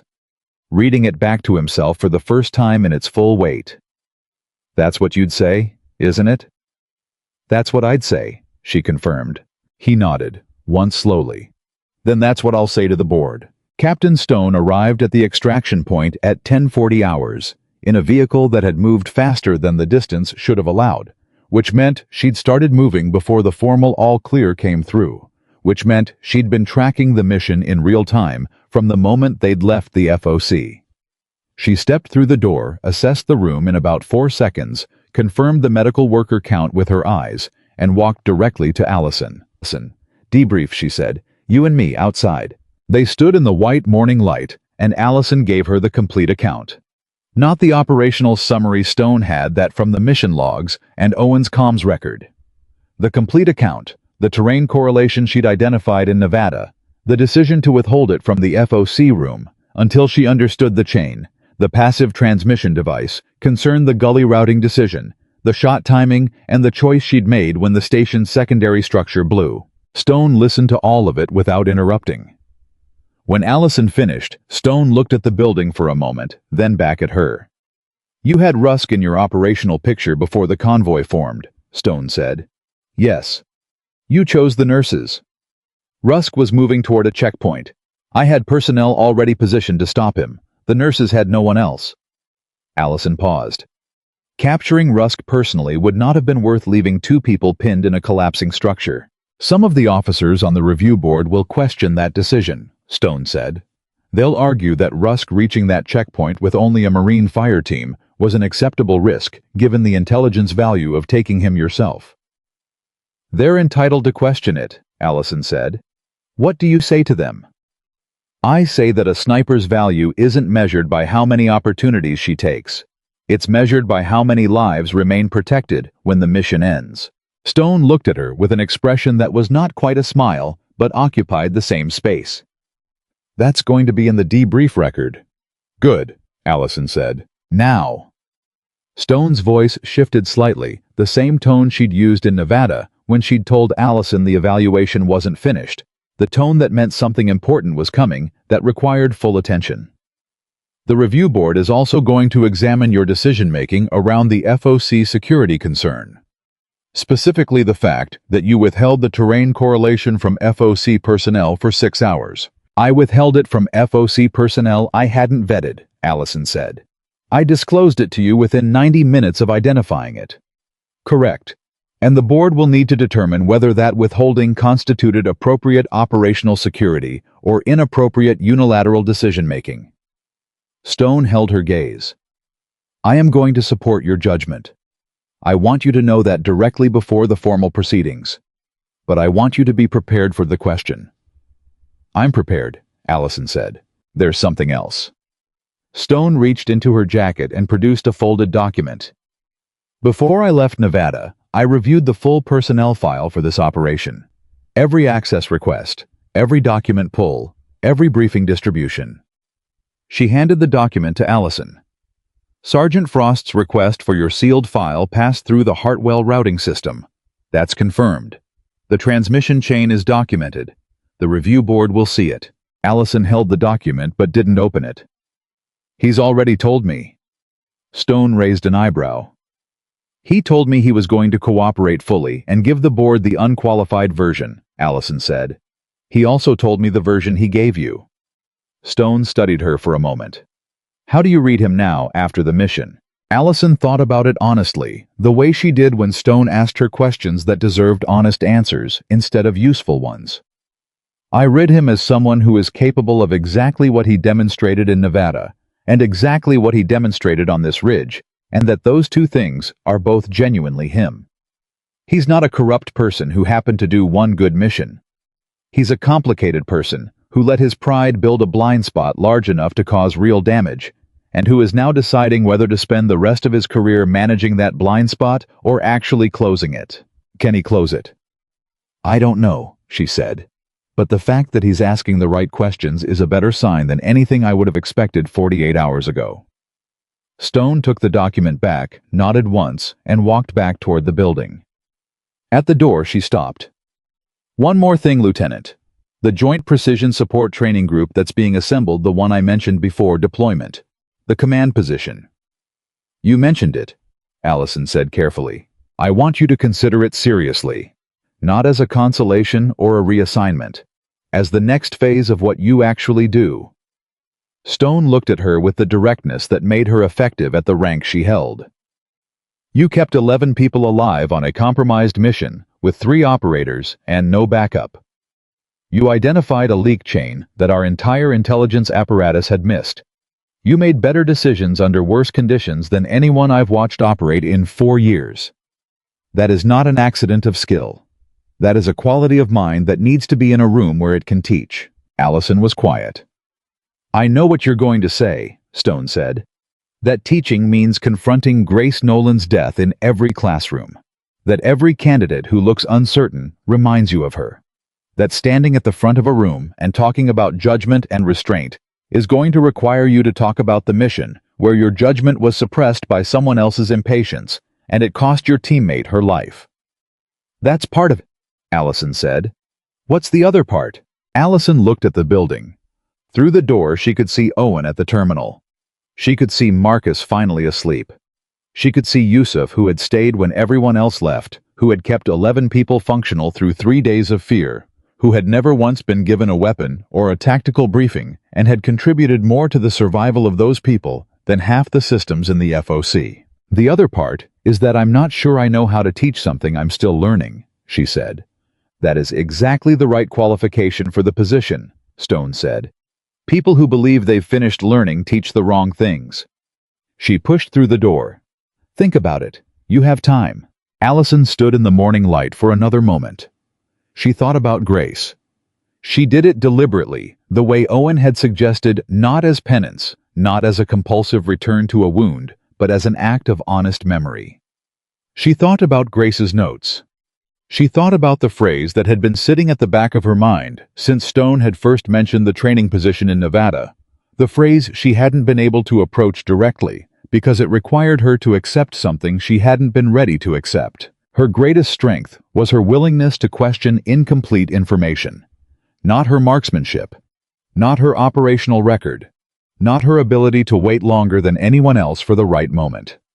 Her willingness to say in any room at any rank under any pressure, this is not enough information to act on.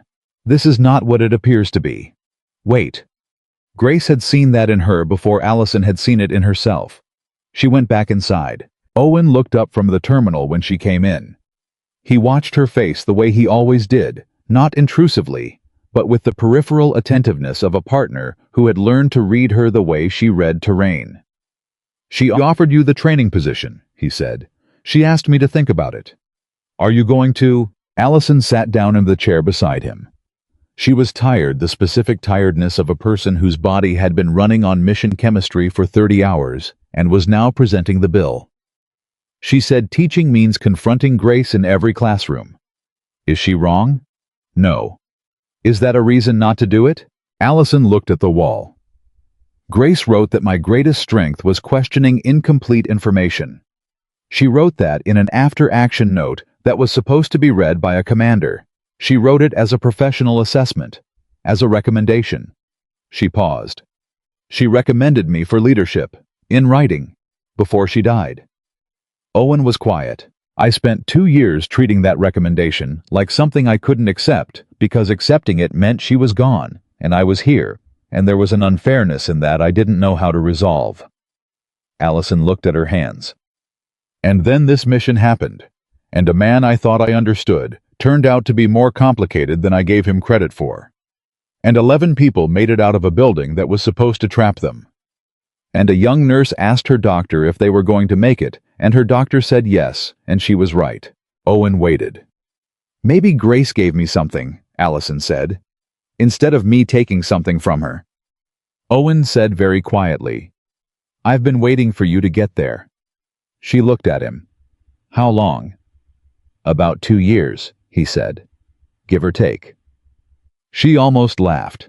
It didn't quite make it to a laugh, but it came close enough that Owen smiled, and that was enough. She found Declan an hour later, sitting outside the building with his back against the wall and his face turned toward the ridge they'd come down in the dark. He had a canteen he wasn't drinking from, and the expression of a man conducting a private accounting. She sat down beside him. Not across from him, not standing over him, beside him, which was different, and he noted it. The review board convenes in 6 days, she said. I know. Are you ready? Howe was quiet for a moment. I'm ready to tell them the truth. Whether I'm ready for what comes after it, that's a different question. He paused. I've been an instructor for 4 years. Before that, 14 years operational. This is the only work I know how to do. You'll still know how to do it when the inquiry is finished, she said. The question is whether you'll be doing it differently. He turned to look at her. Is that possible? At 39, after 17 years of doing it the way I've been doing it. I don't know, she said. But you just spent 14 hours doing it a completely different way. So the capacity is there. He thought about that. You said you weren't going to speak on my behalf. I'm not going to advocate for a specific outcome. I'm going to report what I observed. She paused. What I observed includes you carrying patients out of a gully on a ridge in the dark without being asked. What I observed includes you choosing the alternate route without arguing about who had thought of it. What I observed includes you telling Captain Stone the unqualified version before anyone told you the qualified version was no longer viable. Declan looked at the ridge. That shouldn't earn me anything. It doesn't earn you anything, she said. It's just true. The board gets the truth. All of it. He nodded slowly. He looked down at the canteen in his hands. I placed my pride above procedure and other people paid for that decision, he said. It had a different quality this time than when he'd said it earlier, more settled, less like a statement being tested, and more like a statement that had been absorbed. Yes, she said, and I'm not entitled to forgiveness from you or from anyone else just because I can say that clearly. No, she agreed. You're not. But accountability has to start somewhere, he said. Before forgiveness, not instead of it. She looked at him. That's right, she said. That's exactly right. He finally drank from the canteen. He set it down.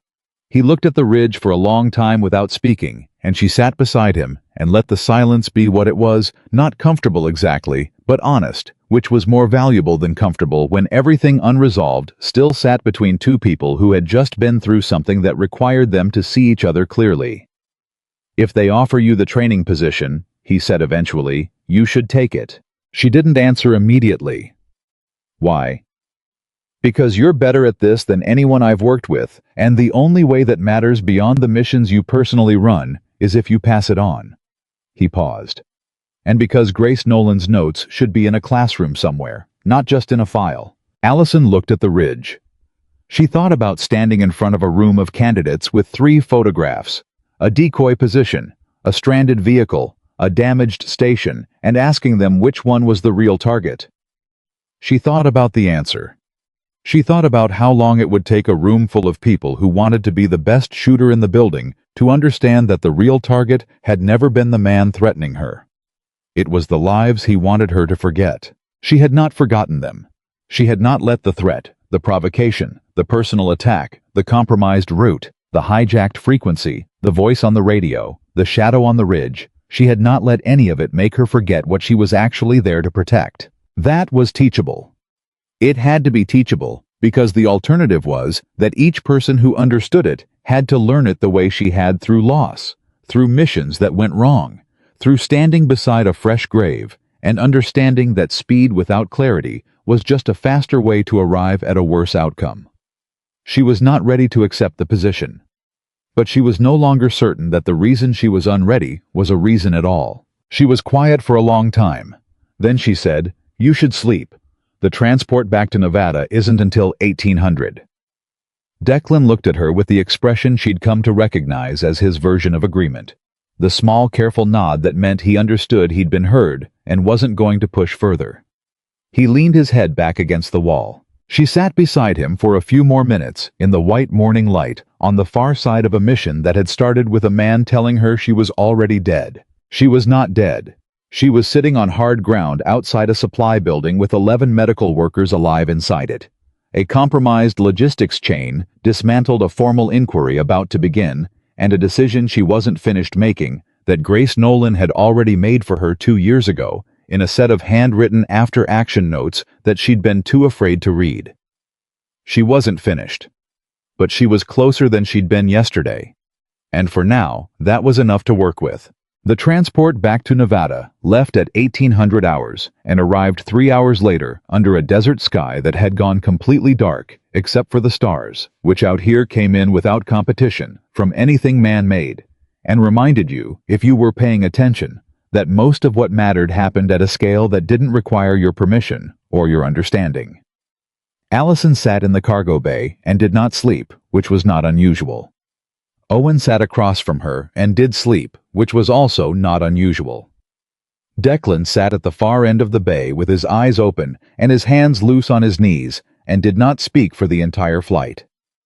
Which was, she realized the first time she'd experienced his silence as something other than strategic. She read Grace's after-action notes for the second time on that flight. She'd brought them on a folded printed sheet tucked into the inside pocket of her jacket, which was not a thing she'd planned to do, but which she'd done without deliberating about it. The way people did things that mattered before they'd consciously decided they mattered. She read them in the low red light of the cargo bay. She read them slowly, not because the words were difficult, but because she was reading them differently than the first time, not as evidence of what Grace had believed about her, but as a record of what Grace had seen clearly when Allison couldn't see it herself. The phrasing was direct the way Grace's phrasing always was. Her greatest operational strength is not her marksmanship, though her marksmanship is exceptional. It is her willingness to name what is incomplete when the pressure to act is highest. Recommend for future leadership development. She will resist this. She should be told it is not optional. Allison folded the paper and put it back in her pocket. She looked at the dark porthole window for the rest of the flight. She should be told it is not optional. She thought about what Grace had known about her that she'd spent 2 years refusing to absorb.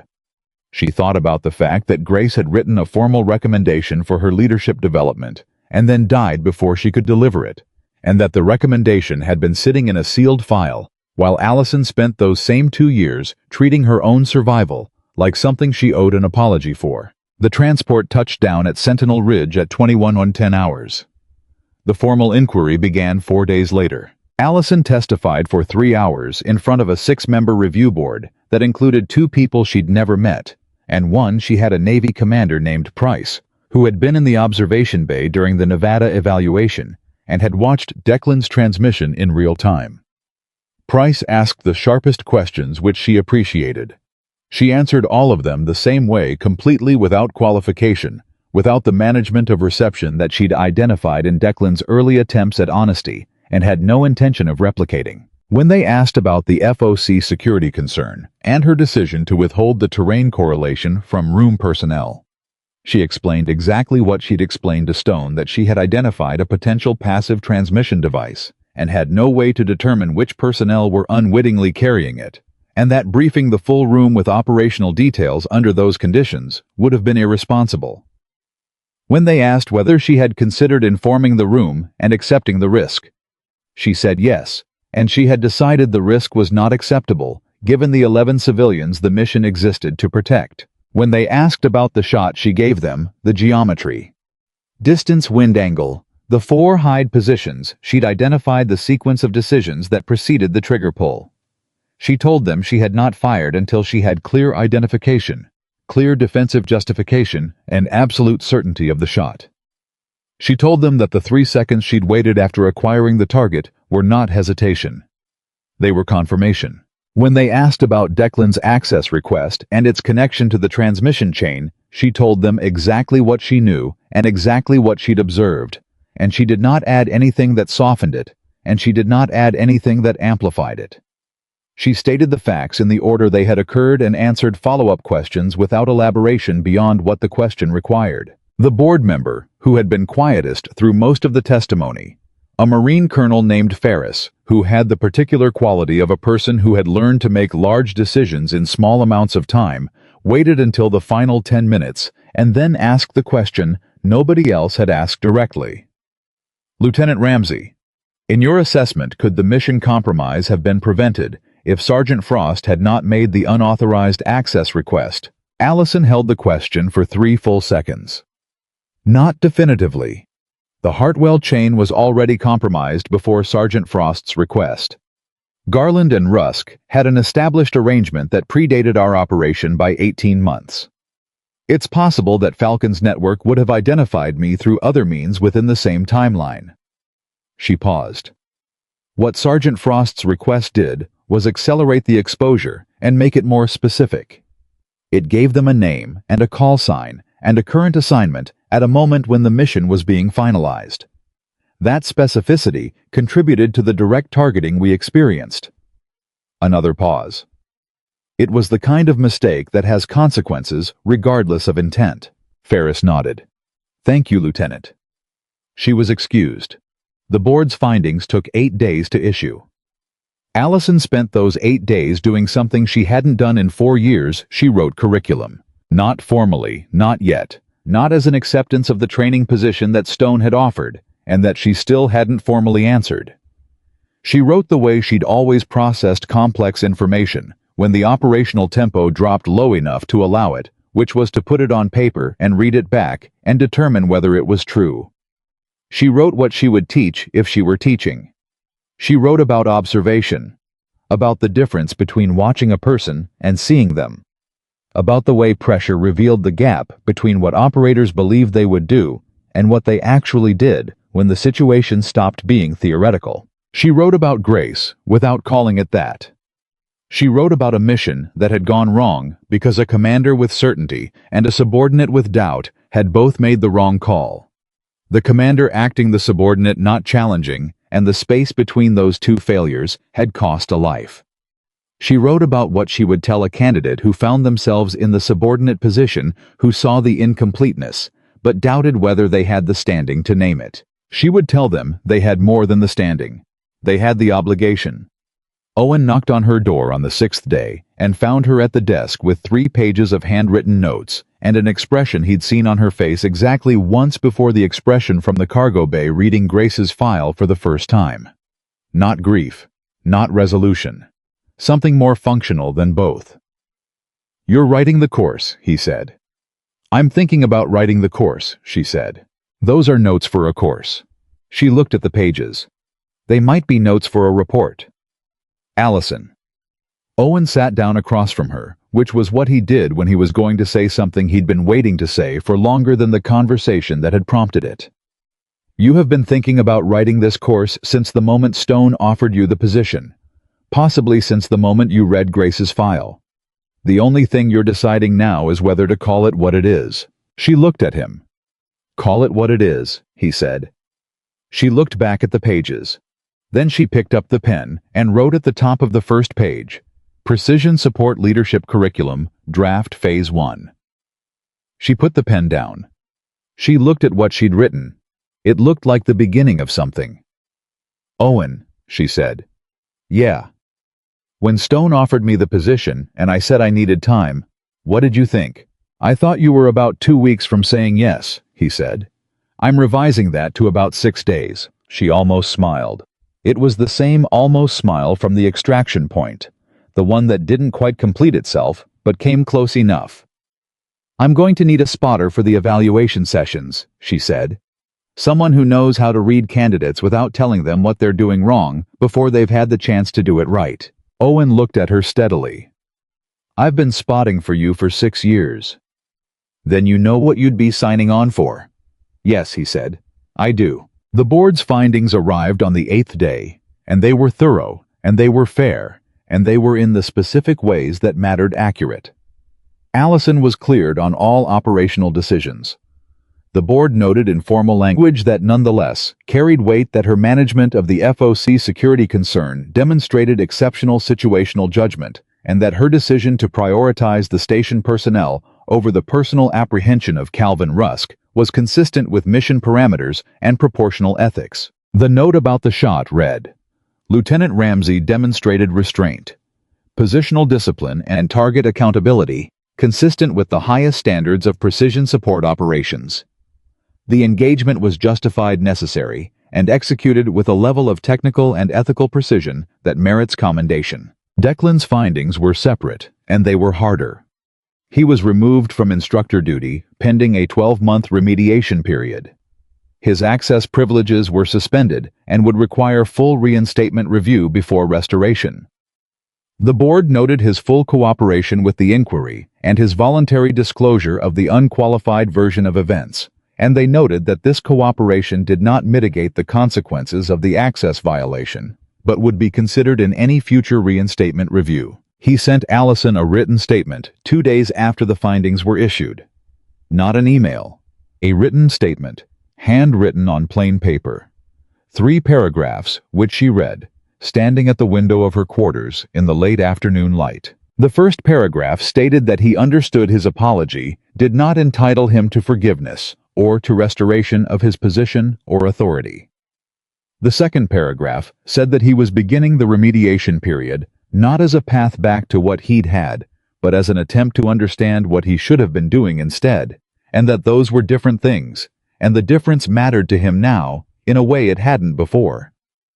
The third paragraph said, "You told me on a ridge in the dark that none of us sees everything alone. I have been thinking about that every day since. I did not understand what you meant until I understood what I'd been doing instead, which was trying to see everything alone and calling it competence." She kept the letter. Not as documentation. As a record of the kind of thing that was possible, not redemption in the cinematic sense. Not a clean transformation, but the beginning of an honest accounting that might over time and conduct become something real. She accepted the training position 11 days after the board findings were issued. She told Stone in the same direct manner. Stone used for everything. A brief meeting, a clear statement, a handshake that communicated the things the words didn't need to. "You're going to be difficult to work with," Stone said. "Yes," Allison said.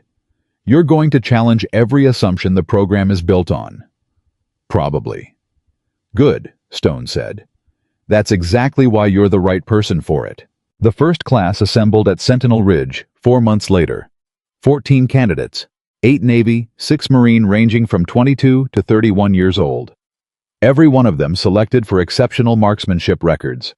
Every one of them carrying the particular energy of people who had been told they were the best in their unit and were now standing in a room waiting to prove it. Allison walked in without a rifle. She stood at the front of the room, and she let them look at her, and she looked back at each of them in turn, and she did not introduce herself by rank or by record, which she had noticed was the first thing most instructors did, because it established the authority gradient before the first word of actual instruction was spoken. She set 3 photographs on the table in front of her. Printed on plain paper, no labels, no captions. "Before I tell you anything about this course," she said, "I want you to look at these photographs and tell me which one is the real target."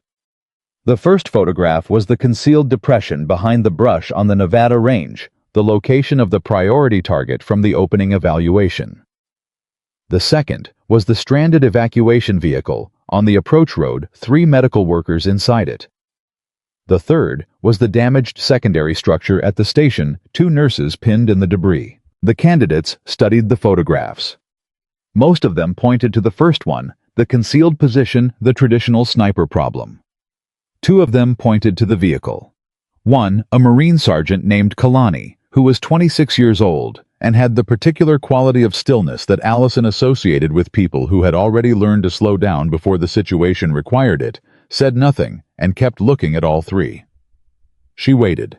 "The vehicle," said one of the Navy candidates, a lieutenant named Reese, with the confidence of someone who'd already reconsidered the obvious answer and chosen the second layer. "The medical workers are the protected element. The target is whatever threatens them." "Closer," Allison said. "Not complete." Kalani looked up.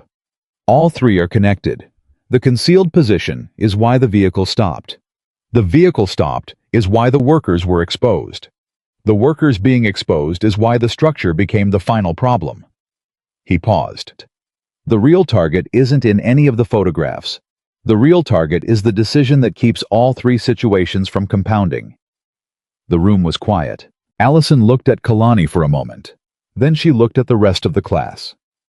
"That's what this course is about," she said. "Not the photograph. The decision behind it. The decision before it. And the one you almost made instead." She taught for 3 hours that first day without touching a weapon, which she knew would frustrate some of them, and she knew was exactly right. She taught about observation, not the mechanical discipline of it, which they already had, but the cognitive dimension. The difference between looking and understanding the way experienced operators processed visual information as a sequence of implications rather than a set of data points.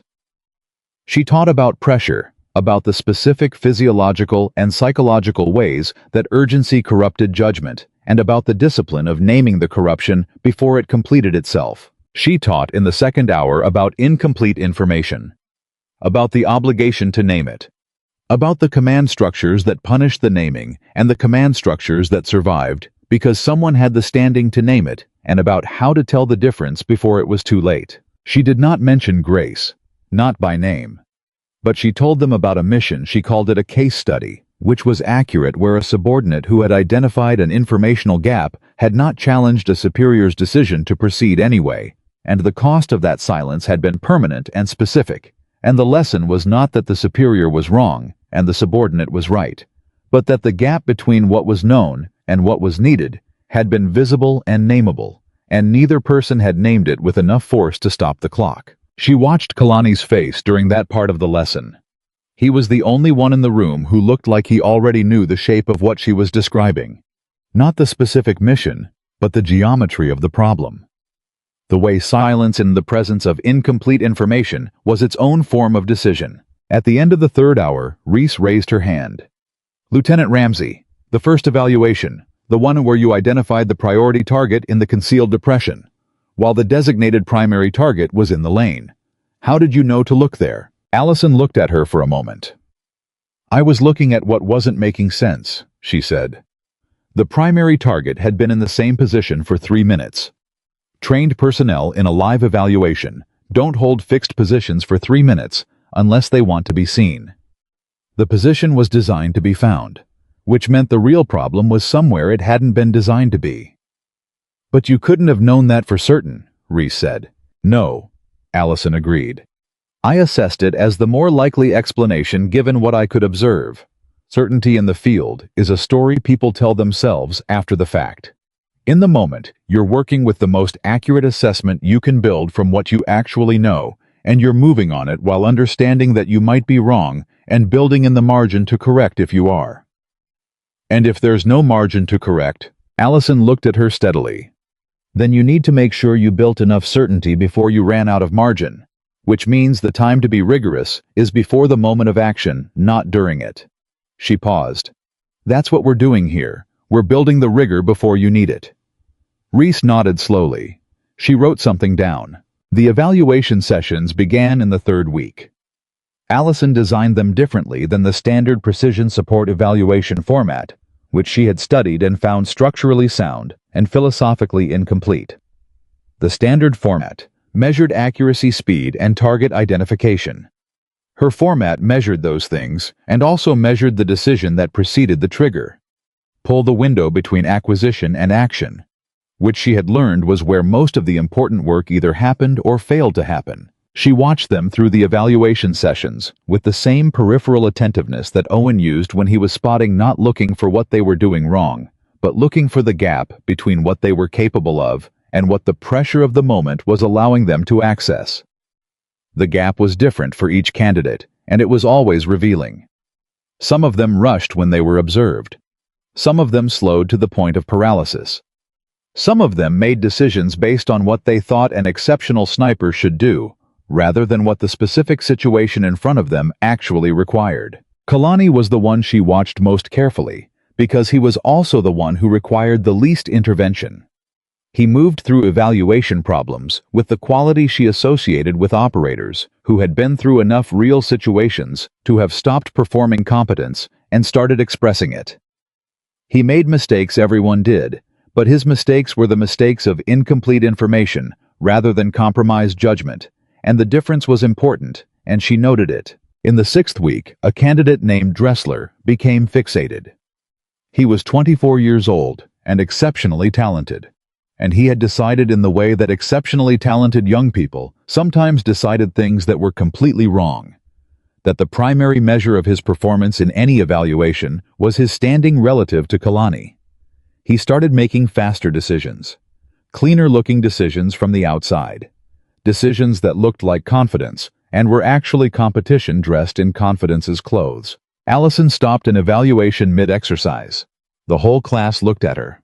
"Dressler," she said, "what were you protecting in that last problem set?" He looked at her. "The designated rescue element."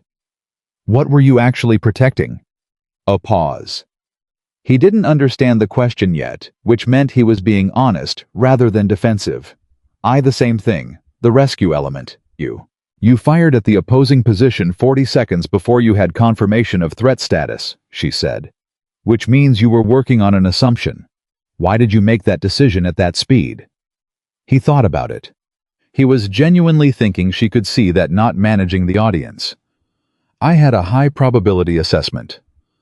Higher probability than what you had 20 seconds earlier. He thought again. No, not significantly. So the decision to fire at 40 seconds instead of 60 seconds wasn't driven by new information. No, he said. I know. Then what drove it? How was quiet?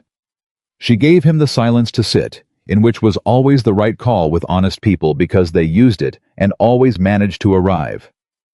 She could see him going back through the problem set through the moment he'd made the call, through the factors he'd been aware of and the factors he'd been filtering without knowing he was filtering them. I was watching Kalani's timing, he said finally. I was moving faster because he stopped. Because, she said. He looked at the floor for exactly 1 second. Then he looked back at her. Because I was shooting to beat him, not to protect the element. The room was completely quiet. Allison looked at him for a moment, then at the class. If you are shooting to protect your pride, you have already lost, she said. Not because pride is always wrong, but because the moment your objective becomes someone else's performance instead of your mission. You have surrendered the one thing that makes your judgment worth anything, which is that it is pointed at the actual problem. Dressler nodded. He didn't look destroyed. He looked like someone who had understood something at a level that would stick, which was the only kind of understanding that mattered in a room like this. She ran the evaluation again from the beginning. Dressler took 11 additional seconds on his first trigger decision. The decision was correct. Kalani's decision was also correct, and it came 8 seconds before Dressler's, and it didn't matter at all. The evaluation finished. The class was dismissed. Owen fell into step beside her on the way back to the administration building. He'd been at the observation station for the full session, which was where he spent most evaluation days. Now watching not the targets, but the candidates, building the kind of longitudinal picture that allowed him to tell Allison at the end of each week which ones were growing, and which ones were stuck, and which ones were hiding something they needed to confront before they got into a real situation. Dressler's going to be excellent, he said. Give him 3 more weeks, she said. He needs to stop being surprised every time he catches himself doing it. Once it stops surprising him, he'll just correct it automatically. Like you do, Owen said. She looked at him. I still get surprised. Less than you used to. She let that sit. They walked. The Nevada evening was coming in with the particular light that turned the desert from harsh to almost gentle, the low angle filling in the shadows that the midday heat burned flat. Somewhere behind them, she could hear the class dispersing voices. She was beginning to know personalities. She was beginning to understand candidates who had come in certain of their own excellence and were becoming slowly something more useful than excellent. They were becoming precise. She thought about Declan, who was somewhere in the remediation process that she wasn't formally part of and wasn't informally tracking, but whose written statement she still kept in the inside pocket of her jacket alongside Grace's notes. 2 documents. One from someone who had seen her clearly and put it on paper before she could argue with it. One from someone who had spent 17 years failing to see himself clearly and was beginning carefully and without guarantee to try. She thought about Dr. Lim, who had called 3 weeks after the evacuation to say that all 11 medical workers were home, that Patience's ankle had healed, that Marcus had slept for 18 hours straight the first night, back in a real bed, that Yusuf had received a formal recognition from the humanitarian organization he worked for and had cried when they gave it to him. Dr. Lim had said at the end of the call that she didn't know how to thank a person for the kind of thing that had happened on that ridge, and Allison had told her that keeping 11 people together and functional for 72 hours under those conditions was itself a kind of marksmanship. And Dr. Lim had laughed a real laugh, released and warm, and said she had never thought about it that way. She thought about Falcon, who was in custody and who had given up the Garland connection and the Hartwell structure through a combination of legal pressure and the particular incentive of someone who understood that the people above him in the chain had no loyalty to his continued silence. The network was being dismantled. It would take time. Most things that mattered took time, and she thought about the lane. The training lane at Sentinel Ridge, where it had started, the one she hadn't been back to since the Nevada evaluation. The concealed depression behind the brush where the priority target had been. The 11 minutes of so-called hesitation that had been in fact the most consequential 11 minutes of everything that followed, because in those 11 minutes she had refused to fire while a civilian was in the danger boundary, and she had moved her scope 8 degrees right, and she had understood that the visible problem was not the real problem, and she had waited for the one moment when the shot was right. The class had one final evaluation scheduled in 2 weeks. She had designed it around that lane. She hadn't told anyone that yet. She had, however, told Owen, because Owen was Owen, and withholding operational design from your spotter was a habit she'd never developed and had no intention of starting. He'd said when she described it, "You're going to put them in the lane where Frost said you were already dead." "Yes," she said. "And you're going to ask them what they do with that." "I'm going to ask them what they do with the civilian on the access road." "Which most of them will miss." "The first time, yes," she said. "And then we'll run it again." He'd looked at her with the expression she associated with him at his most settled, satisfied in the specific way of someone whose investment in a long project was yielding returns that justified the patience.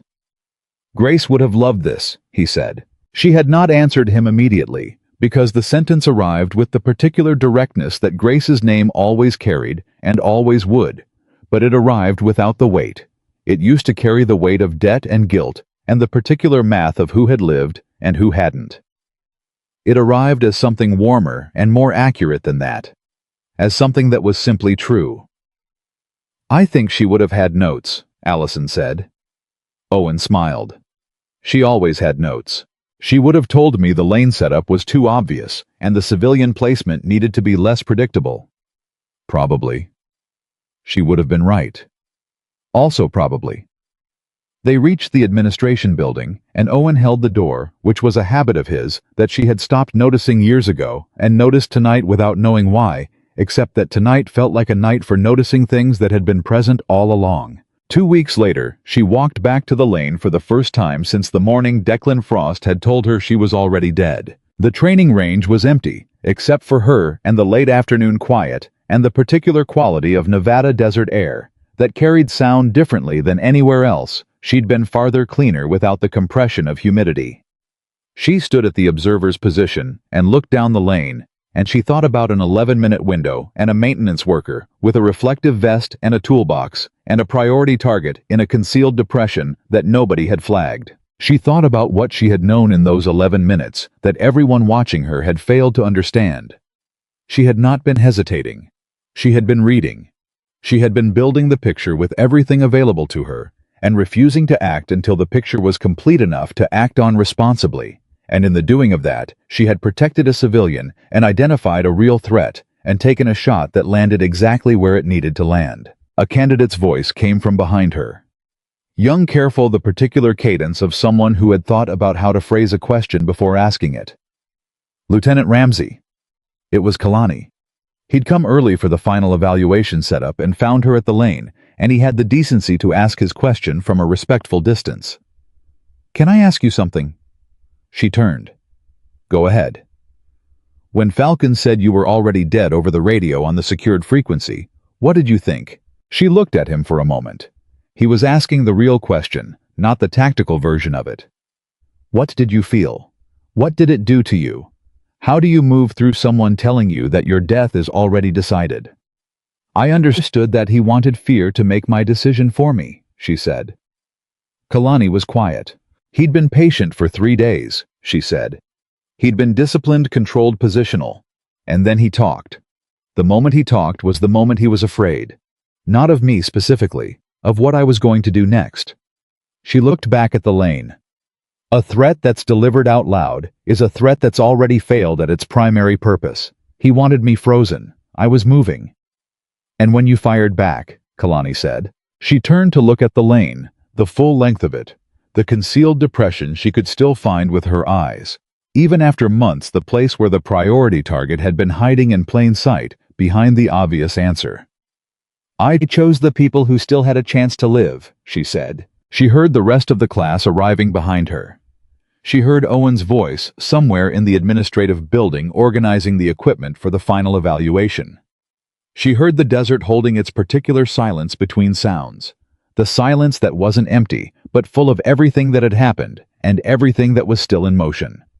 She turned away from the lane and faced her class. 14 candidates. Every one of them carrying the same potential for both the excellence and the blindness that she'd carried herself, the same capacity for the discipline that saved people and the pride that endangered them, the same need to understand, before it became necessary to prove it in the field, that a rifle was only ever as good as the mind directing it, and a mind was only ever as good as the honesty it was willing to sustain under pressure. "Final evaluation," she said. "Same rules as every other day. The mission tells you what the target is. Not your ego, not your competition, not the clock. The mission." She looked at each of them in turn. "If you remember nothing else from this course, remember that the real target is always the lives at stake, not the threat you're pointing at, but the people you're pointing toward. Everything else is a means to that end, never the end itself." She lowered the rifle she'd been carrying at her side. She handed it to Owen, who had appeared at exactly the right moment in the way that he always did, and she walked to her position at the observer's station. The final evaluation ran for 4 hours. Every candidate completed it. 3 of them, including Dressler, identified the civilian on the access road before taking their first shot. Kalani identified it in 40 seconds. Nobody was already dead. The ones who went through that lane and came out the other side with their judgment intact, with their mission clear, with their understanding of what the real target was and why it mattered. Those were the ones who would go on to protect other people in the same way that Allison had protected 11 medical workers on a coastal ridge in the dark. Not because they were the fastest or the most decorated or the most feared, but because they had learned to think more clearly than the situation that was trying to compromise them. That was what real warriors were made of. Not the shot, not the record, not the call sign or the commendation or the reputation that followed a person through a career.